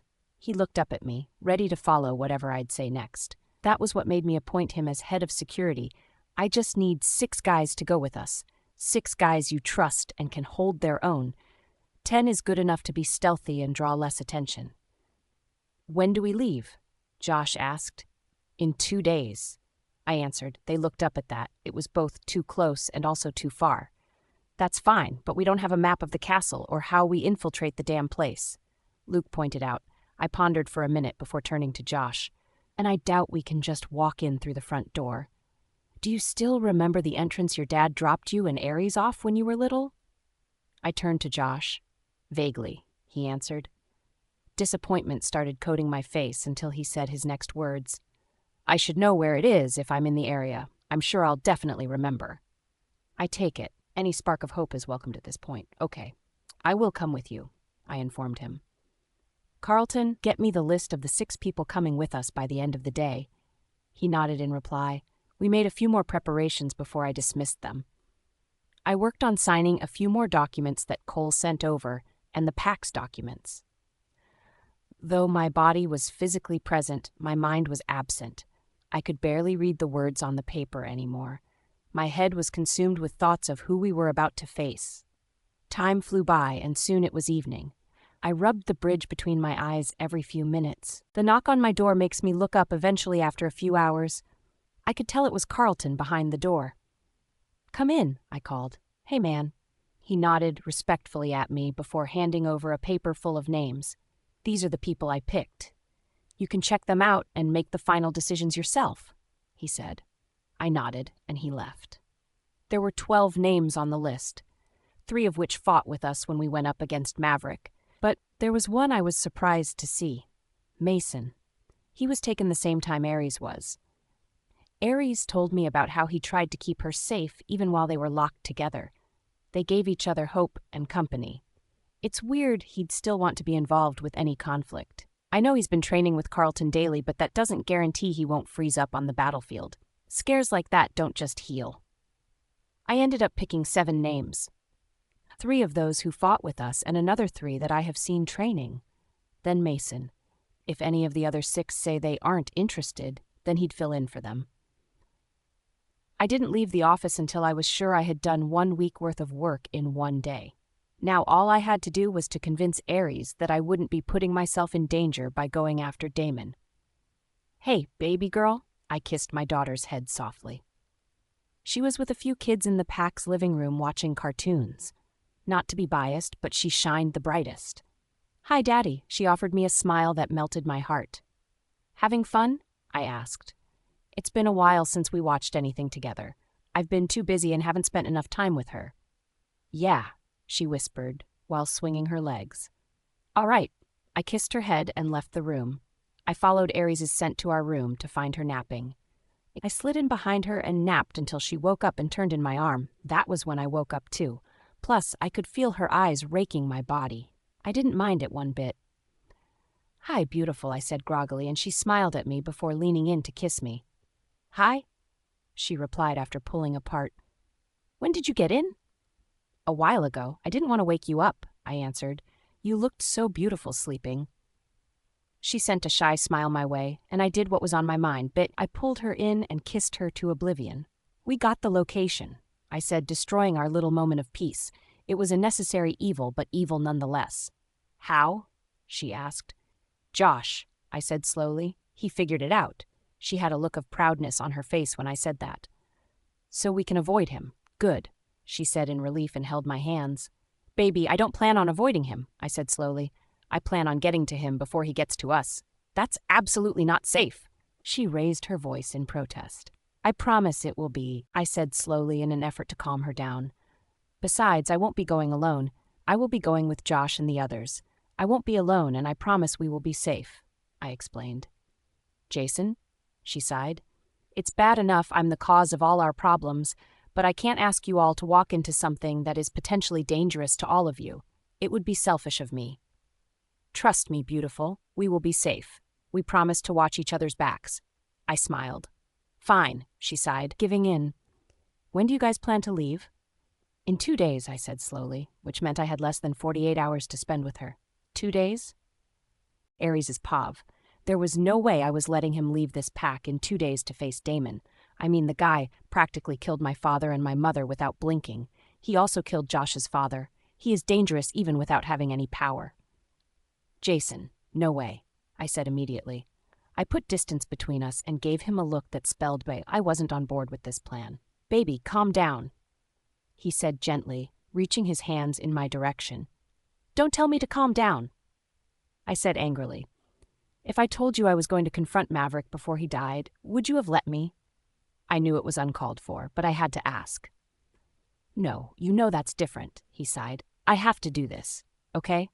The gentle, helpless look on his face calms me down. I sighed heavily and went back to sit beside him. "Okay, but promise me the moment things turn south, you get the guys and you bolt," I asked softly, locking eyes with him.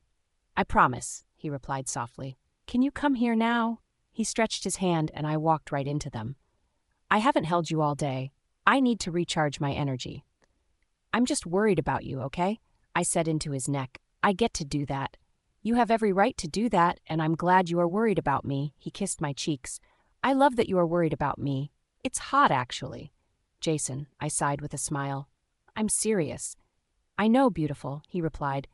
Is Luke also going with you? I asked curiously. If his mate is pregnant, I doubt he can stand to be far away from her. Yeah, we need all hands on deck to do this, Jason answered. Who else is going? Sean, Finn, Xander, Josh, Luke, Carlton, Xavier, Tyler, and Mason, he listed off. Mason? I asked in surprise. Is it the same Mason I was locked up with in the Moonstone Pack? Yeah, he nodded. Carlton recommended him, so I was thinking of including him, but if he says he's not up to it, then I'd have him replaced. It's that easy. I nodded slowly in agreement. I'll be right back, I said. I need to go and check on Adriana. I kissed his lips before leaving the room. I made my way downstairs and found her having a snack with the other kids. When she saw me, her eyes lit up and she ran up to me. Mummy, her sweet voice said. Since that picnic day, she's been calling me Mummy, and I don't mind it one bit. It made me feel even closer to her. Hi, baby, I hugged her to me. Have you eaten? Yes, she smiled as she answered. Do you want me to tuck you in today? I asked with a smile, stroking her hair slowly. Yes, please, she glowed as she said that. She looked excited at the prospect of me tucking her in for the night. The caregivers spoke good about her not running away from bath time anymore, which was nice. Come on. I took her hands and led her to her room. We had fun playing with the soapy waters, lots of which were spilled on the floor. After almost an hour in the water, she was finally ready to come out. I tucked her in gently after dressing her up. Her eyes were already shut at this point, exhausted from all the water fights and fun she had had throughout the day. Night, baby, I whispered quietly and leaned in to kiss her forehead. I cleaned up before leaving her room. Is she asleep? Jason asked as soon as I opened the door to our room. Yeah, I answered. How do you plan to tell her you are leaving? It's going to break her heart. She's barely over both of us leaving the other time. I don't know if she'd get over this, I said. I'll tell her I'm going for a business trip, that I'm not sure how long it'd take, but that I promise to be back as soon as possible, he answered. And then I'd tell her she won't be alone, 'cause she'd be with her mummy and she'd be fine. He smiled at me. Promise to bring her lots of gifts and maybe she'll let you off, I teased. I will, he chuckled. You'll be in charge of the pack while I'm away. So you have to spend the entire day with me tomorrow to learn the ropes of things. Does it have to do with a lot of paperwork? I asked in horror. I already knew what his answers would be, but hearing them didn't make it any better. Yes. He chuckled in amusement at the look on my face. Come to bed. We have a long day tomorrow. I took off my clothes, slid into the bed, and cuddled at his side. It's obvious I can't persuade him from going on this mission. The only thing I can do now is hope and pray to the moon goddess to help them. The next morning came by so fast, I wished it could have been delayed. Fast day meant it was nearly the time for Jason to leave, and honestly, I don't think I'm ready to let him go quite yet. Come on, eat up, Jason urged, serving more food on our plates. Meet me at the office when you are ready. He kissed both our heads before leaving. I helped Adriana clean up before making my way to his office. I had a long day ahead of me, and Jason proved it. We worked the entire day with him showing me what to sign and how to control the pack's business for however long he'd be away. By the time we were done, I was left wondering how it was possible he was able to do all these without any help. But what I dreaded the most was the conversation he was about to have with his daughter.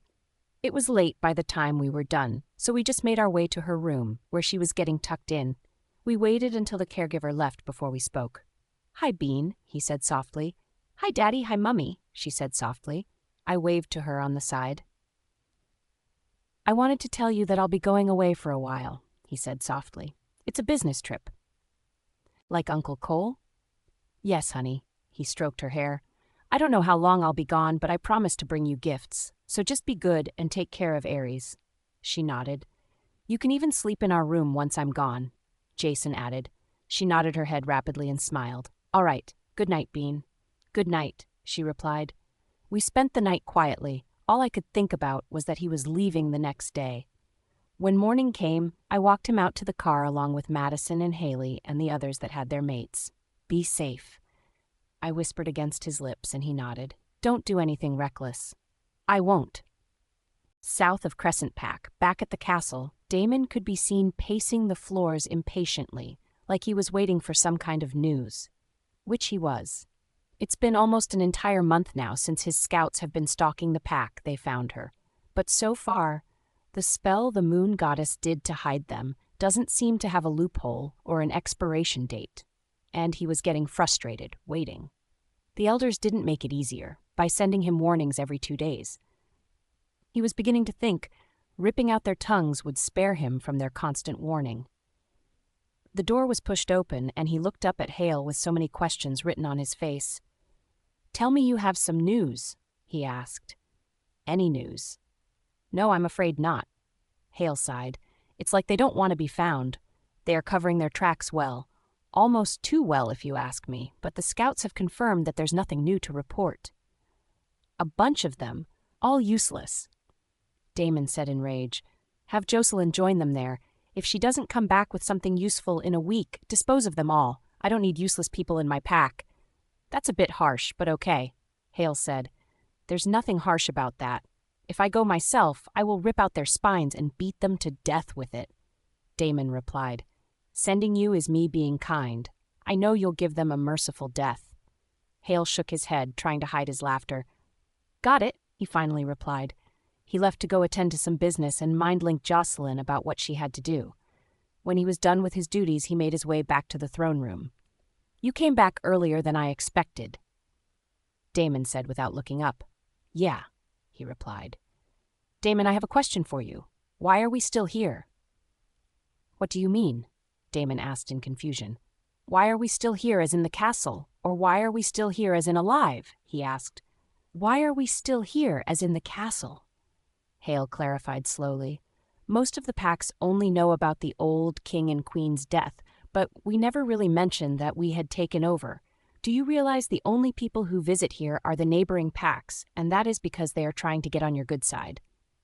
Damon stewed on his words for a while before speaking up. "Do you want the honest answer or the strategic answer?" he asked instead. "How about both?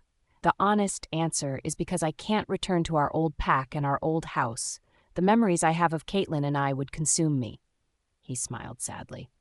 "The strategic answer is because it's a power move. I'm taking something the she gave to her precious werewolves. Since she couldn't save something of mine, I'm taking something of hers," he finished. "That is both sad and stupid at the same time," Hale said. "But who am I to judge? Even after all these years, I'm still with you." "That you are," Damon nodded. "Why did it take you this long to ask?" "I figured eventually you would tell me," he shrugged. "But since you seem to be on another suicide mission, I figured there was no time like the present to get answers." "Why have you stuck with me too?" Damon asked. "You could have left at any time. Hell, I gave you so many chances to leave, but you didn't. Why?" "1, I'm 41. I don't really have many friends anymore. 2, you need someone to always watch your back. You have the tendency of doing a lot of shit." Hale smirked. 3, at this age, I still haven't found my mate. Let's just say I've resigned myself to believing we are stuck with each other for the rest of our lives." "I'm sorry she didn't give you one," Damon said. "Yeah, it's probably your fault." Hale smiled. What I was thinking by helping you defy her." "We are both being punished for my bad habit," he smiled. "Glad you stayed, mate." "Yeah." They ate, drank, and bonded for the rest of the afternoon before all hell broke loose that evening. Howls of alarm filled the walls of the castle. Damon and Hale looked up and went to check what the problem was. At the entrance of the castle, guards were laying dead there with looks of shock on their faces. Some had their heads chopped off, some had their throats sliced, making them choke on their own blood, and others had their limbs torn apart while they bled slowly to death. It was a gruesome sight. They looked around for anyone that was still alive and could string words together and form a sentence that would explain what the hell was happening, but everywhere they turned, all they could see was more bodies lying around. This looked planned. Whoever did this is really trained and coordinated. Damon muttered as he looked around. "You are right," Hale whispered, and we have no idea how many there are, but to be perfectly honest, this is a little ironic. He smiled in Damon's direction. Right.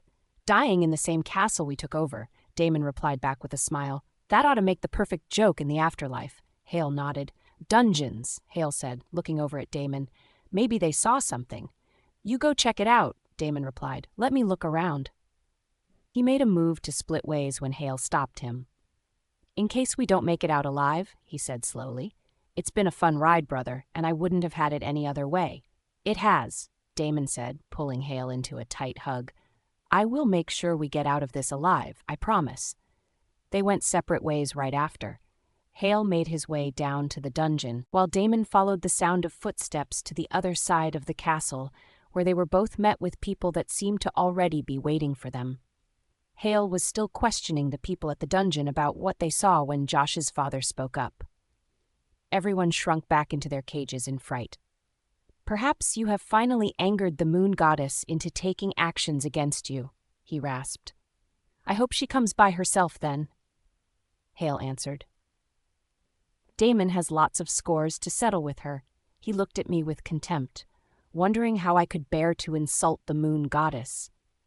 And I have a lot to settle with you, an angry voice said. Back at Damon's side, he followed the sound of harsh breaths that was being drawn and came up to find a man that had a look of determination on his face. I'm guessing you did not come here to talk, Damon said slowly to the man in front of him. Good. I'm not really in the listening mood.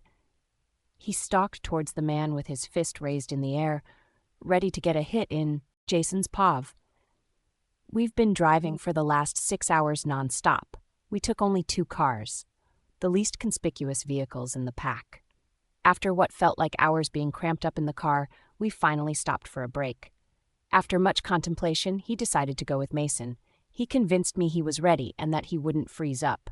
So I brought him along. Everyone was straight on the plan. They ate, took a piss break before driving. We should arrive there in the next 3 hours if we don't stop anymore, I said to everyone in the car. They all nodded in response. Josh, are you still straight on the plan? I asked. Yeah, he answered. I remember there's a stream near there. If we can locate the stream, then we would be closer to the castle. Okay, I replied. 3 hours later, we finally got to the point where we said we'd abandon the car. We worked on covering it up with trees to camouflage it. Should we spend the night here, or do we keep going? One of the guys asked. I looked at everyone's faces to see they were tired of being cramped in a metal trap all day. We could keep going, but they'd probably get tired before we arrived, and I needed everyone at peak condition if we wished to survive this. Let's spend the night here. They all sighed in relief at my words. But we can't make any fires or draw attention to ourselves, and at the first sight of light, we start moving. They all nodded in agreement, and we looked for a place to rest. I watched the guys making jokes, finding comfort in this bizarre situation. They looked unbothered by the fact that we were a few miles away from the enemy's camp. When sleep finally came, we slept soundly after ensuring there was no threat in the open. As agreed, when morning came, they all shifted and I stabbed weapons on the legs of those that wished to have weapons with them. After everyone was set and ready, we all took off, running the woods away from sight and the main roads. We ran tirelessly for hours before slowing down in the afternoon to hunt for something to eat for our strength. After hunting, Josh and I worked on locating the river with the others following behind us softly. We are close, Josh said in my mind. I can smell the river. Me too. Come on, I barked, and the others quickly followed behind. We ran for the next 30 minutes before finally seeing the said river. We slowed to a walk and worked on following behind Josh that seemed to have recognized the area. This is it, he said, pointing at a cave in front of us. I shifted, and the others followed after. We walked into the cave and looked for the secret opening that would lead us to the main castle. After a while, we found a latch on the wall that blended well with the cave. Seems we found it, I muttered. Once we go through this door, everyone knows what to do? I asked. They nodded, and I pulled the latch. The minute we went through those doors, everyone spread out and went in pairs of twos. The weapons the others took came in handy. We managed to work as quietly as we could before one of the wolves howled in alarm before his head was ripped off. By now, we had successfully taken out as many guards as we could. So whatever the remaining outcome was, I was sure we could face it with our numbers. The element of surprise had already worked in our favor. I navigated the castle looking for Damon, taking out as many people that crossed my path. Josh and Carlton had already made their way to the dungeons. I asked them to save whoever was worth saving that they'd find. Luke and the rest of the guys had already spread out around the castle to find others. I had a feeling they might be people held against their wishes here. As I looked around the walls, I wondered what would have happened if Ares had grown up around these walls. Would we have met? Would she have grown up beautifully? All traces of her parents seemed to have been wiped out from these walls. My thoughts were distracted by the sound of running footsteps behind me. I turned quickly to find 3 wolves running at me with their teeth dripping saliva. The one in the middle jumped at me, and I caught its jaws. I stretched them until he started whimpering in pain in my arms, trying to break free. I didn't stop until I tore its mouth apart. I flinged the now limp body across the room, and the other 2 stopped and looked at me cautiously. "Don't stop now. Come at me," I said to them. They obviously came with one thought in mind. They looked at each other like some sort of agreement before running at me together. I decided to bring out the flames of my chain at that moment. They saw it a little too late and couldn't stop anymore. I whipped the chains at their bodies, hitting both of them. They crashed to the floor in pain. I wrapped the chains around the neck of one of them. He howled and shook desperately in pain. I pulled and pulled until his neck snapped. Then I turned to the other one. I saw the terrified look in his eye. "You came at me with the intention of killing me, but when I return the favor, you cower and expect me to forgive?" I asked. "And you all came at me when my back was turned. I don't think I'm that nice." I whipped the chains at him, but he jumped out of the way at the last minute. I ran at him with my fist clenched, ready to punch him in my hands. He tried to move out of the way, but I caught hold of it with the chains and kept punching him with my fist until his head caved and he stopped moving. I stood to my feet and drew in harsh breaths, retracting the chains. I looked around and saw the ruckus we caused. Broken chairs and glasses were everywhere. The sound of approaching footsteps causes me to look up. I looked up with determination to eliminate the next threat when the man spoke up. "I'm guessing you did not come here to talk," the man said slowly to me. "Good. I'm not really in the listening mood." He stalked towards me with his fist raised in the air, ready to get a hit in. I had a feeling I know who this is. I felt the wind behind his punch as I moved away. That confirms who I think it is. I'm definitely not holding back. We clashed our fist and moved 2 steps back from the power behind the punch. We both looked at each other in surprise. I've never met anyone that didn't fly across the room when meeting my punch with him except Hale, the man, who I'm assuming is Damon, said. "You are strong. That is rare to see these days. Or maybe you are old now, and your punch is not really as strong as you think anymore," I retorted. "Maybe you are just getting old man." It was a lie. He might be old, but he obviously still kept up with his training. "What's your name?" he asked. "I'd like to know who I'm about to kill for thinking he's better just because he's younger." "I'm sorry, I was raised to never share my name with strangers."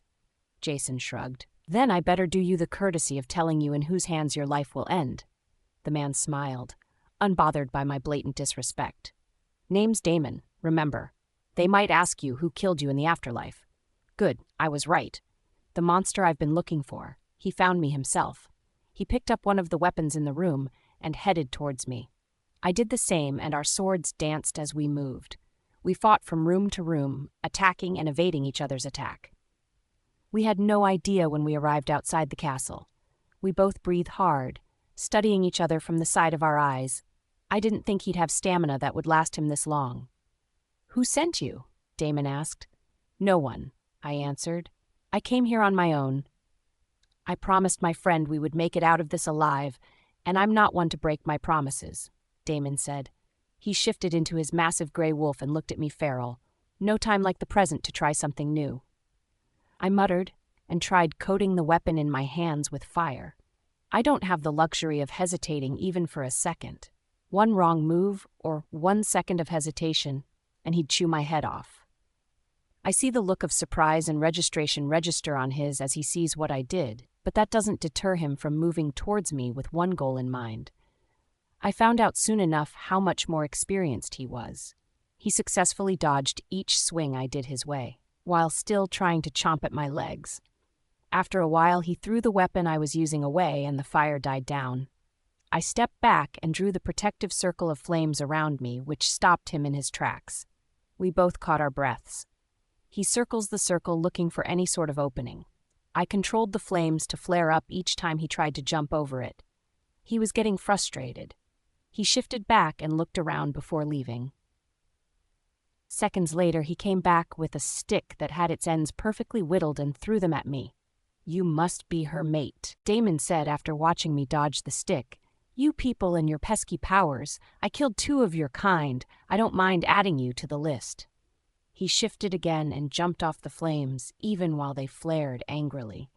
I moved back and finally shifted too. Dax came out ready to face the threat against his mate. I made an armor of flame for him as they jumped at each other's throat. Dax was as big as he was. We growled and snapped our jaws at each other. I swiped my paws at his face and cut him. Damon moved back. No whimper or any indication of pain. He growled furiously instead and tried to lock his jaws on my neck. He kept snapping furiously. He landed some hits in, and soon we both had blood coating our furs, but that doesn't deter us from fighting or even slowing down. We hit each other with our paws. We broke off pieces of the castle walls with our bodies. We were both running out of energy. It was like we were at a stalemate. I had to end this quickly. We were both heavily injured. Anyone that gets the next 2 hits in would eventually be the survivor, and I planned to be it. So I shifted. He looked at me in surprise, wondering why I suddenly shifted. I slowly formed the chains in my palm. They were the last option I had. It could work for both long-range and short-range attacks. I whipped the chain in his direction. They hit his sides before he could move out of the way completely. He howled in pain and tried attacking again. I keep whipping it at him in an effort to circle it around his neck and end this. The chains eventually wrapped around his legs, and I pulled hard. He dug his claws into the earth to stop moving, even while whimpering in pain. The smell of his burning flesh made me a little relieved. This is for my mate's parents. I pulled hard and dislocated the joints in his legs. This is for my friend's father. I made a knife out of fire and stabbed his other legs. He shifted immediately. He breathed hard with saliva coating his mouth.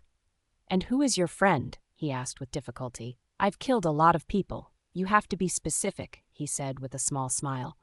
There was no evidence of remorse on his face whatsoever. "Josh's father, the former royal beta," I answered, and he laughed with difficulty. "What would you know? He ended up becoming useful to me," he smiled. "Good thing I kept him alive. Well, I wouldn't say totally alive. He already has 1 foot at death's door. He could be gone any minute from now." "He's here?" I asked in surprise. All this time he was alive? Josh would be pleased by this information. "I guess you'll find out for yourself. Kill me," he sighed in resignation. I obliged, pressing the knife of fire in his heart. He choked before his blood spilled from the side of his mouth. "I'm sorry, Hale," he said with difficulty. "I'm coming, Kate," he whispered before slumping totally. I sucked in huge breaths after confirming his death and slowly slumped to the floor myself, utterly exhausted from the grueling battle. It was finally over. We were finally done. Josh's POV.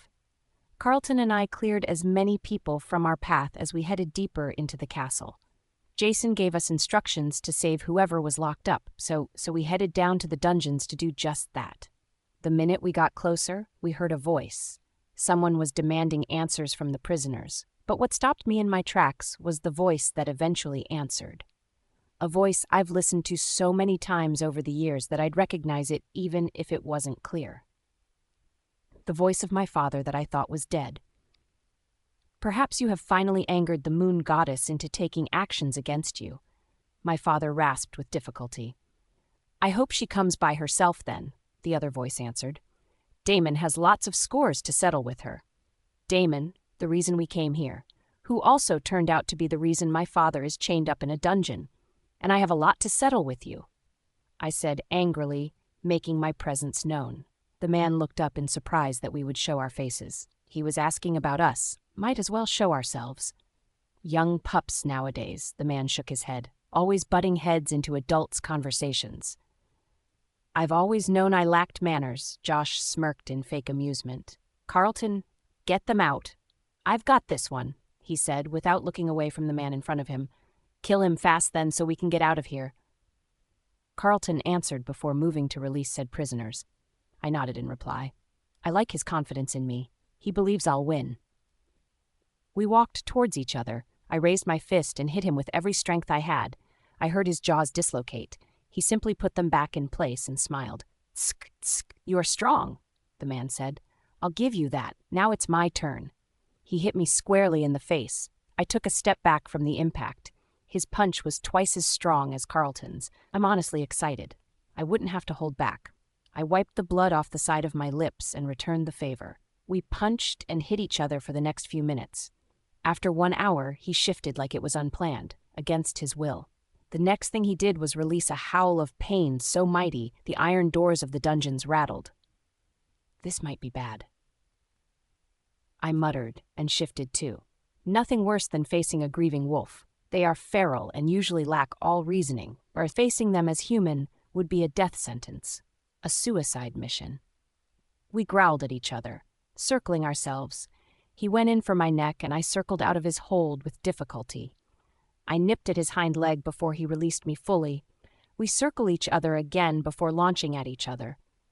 He clawed at my face and we rolled right into the walls. Breaking chunks of it off, we headbutt each other and move a few steps backwards. The grief in his eyes plain as day as he looked at me.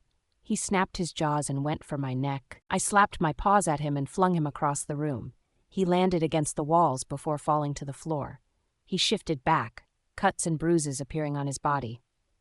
Let's end this, he said, watching me shift back. I have nothing else to live for. Put me out of my misery. Torturing people doesn't exactly make you innocent either, I answered. I wouldn't feel a thing if I ended your life right now. I threw a punch at him, and he didn't resist. He received them head on. Good, he smiled tiredly with bloodied teeth. I kept punching and punching until face swole up and he just lets me, receiving them head on. You wish to die. Why? I asked eventually. I don't exactly have anything else to live for. He shrugged. One of you, I'm assuming one of your guys just killed my best friend. My only friend, actually, he finished.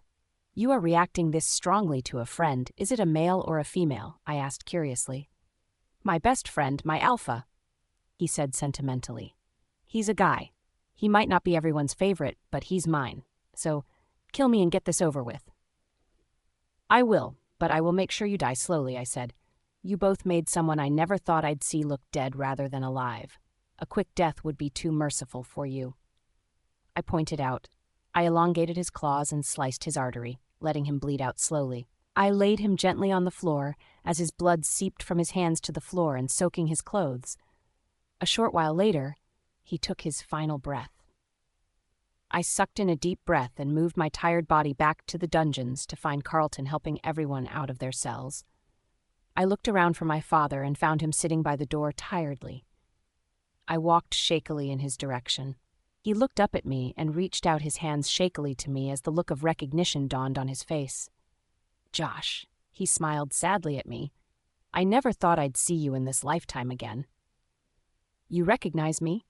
I asked in surprise. I wasn't exactly the 5-year-old he left outside the castle with a bracelet full of messages. Sure, I might have listened to said message 1,000,000 times, but still. Of course I recognize my own son, he answered. You have your mother's eyes. I fell in love with her the first time she looked at me, and I'll never forget those eyes. That's a lot of words coming from an old man who looks like he will fall over at any second, I chuckled. Come on, Dad, let's get out of here. I helped him up and looked around. There were still some locked cells, but Carlton seemed to just be standing around.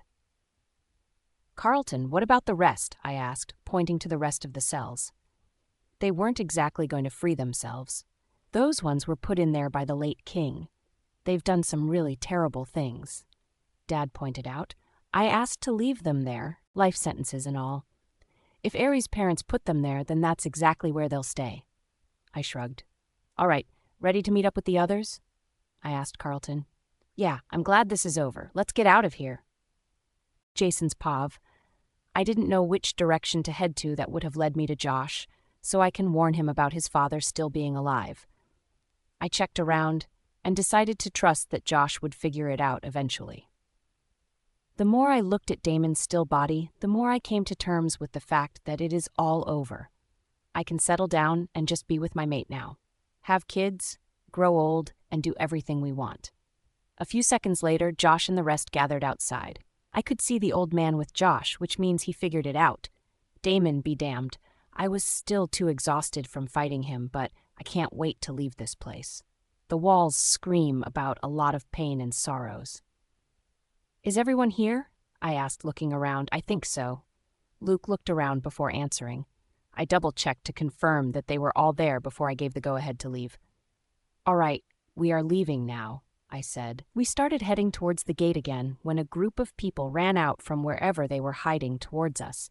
We all stood at alert as we watched them approach. Wait, one of them yelled. Please. He ran hastily towards us. Who are you all? What do you want? I said. Damon's gone, so you are all free to go. We know, another that looked like the head of this circus said. The moon goddess already told us you are on the way. We have been expecting you. Not creepy at all, but they definitely have my attention now. If she told them we were coming, that makes them good people. So, what do you really want? I asked again, less hostile. You can't leave, he said, looking at me and my entourage. That brings back my hostility in full force. I'd like to see them try and stop us from leaving. Come again? I said, and moved threateningly towards him. That came out wrong. He stepped back in surrender. Now, we mean since you just took down Damon, and you are the true princess mate, you are both the true king and queen now, and that makes this place your new home. You have to stay here. I don't have to do anything you want, I corrected first. I have to go back to my worried mate and daughter. I have to go back to my pack. Being your king is not only my call to make. You can't force that on me. We are not trying to force it on you, he tried explaining. We just mean this is your home now, and we are assigned to serve the king and queen, which you both are now. Unless you want to try and stop me from leaving, I'm leaving, I said, and we turned to leave. Then we are coming with you, the man said. I thought they were joking until they walked in front of us. The others looked at me for my decision. I simply shrugged, and we all moved in the back to our truck. We traveled the entire night and half of the next day before finally getting to our truck. With the added guest, the car could barely fit us all, so we had to compromise. If you think you can get another truck on short notice, then you can come meet us here, I said to our new guest. And if you can't, we can leave the coordinates to our pack and have you meet us there. They agreed to meet us later, so we left without giving it a second thought after giving them the coordinates. The guys and I boarded the car along with Josh's dad and left. We drove for hours before arriving at the pack's border at night. It was visible now. Since the threat was over, the moon goddess must have lifted what she did. We head straight for the pack's border.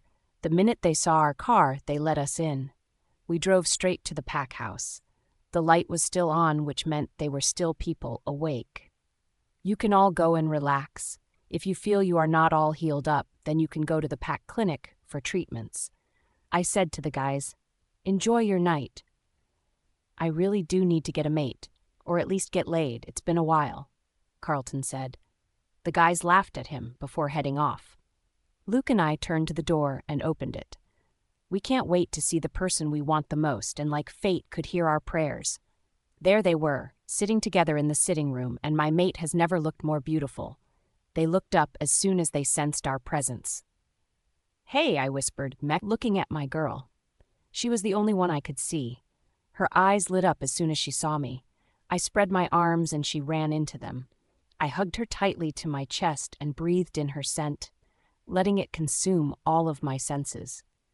You are back, she whispered in my neck. She told me you did it. I told her I would only believe it when you come back to me. I promised you I would, I said.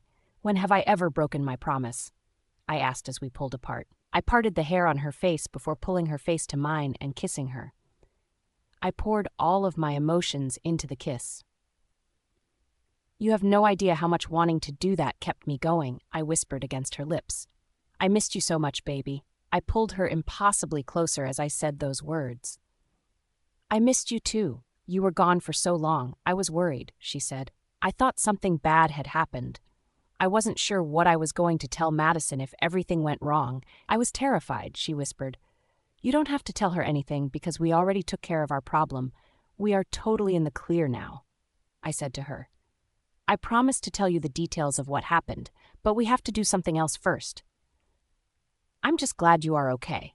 I'm glad you are all okay, she whispered. I'm here, and honestly, I said, I want us to take this reunion to our bedroom. I whispered in her ears, and she giggled. Wait, what? Aries asked. Is Adriana still awake? I asked. If she was, then I had to go see my daughter before carrying out my dirty thoughts with Aries. No, she fell asleep a while ago, Aries answered with a smile. Good, let's go before we end up giving everyone a show. Right here, right now.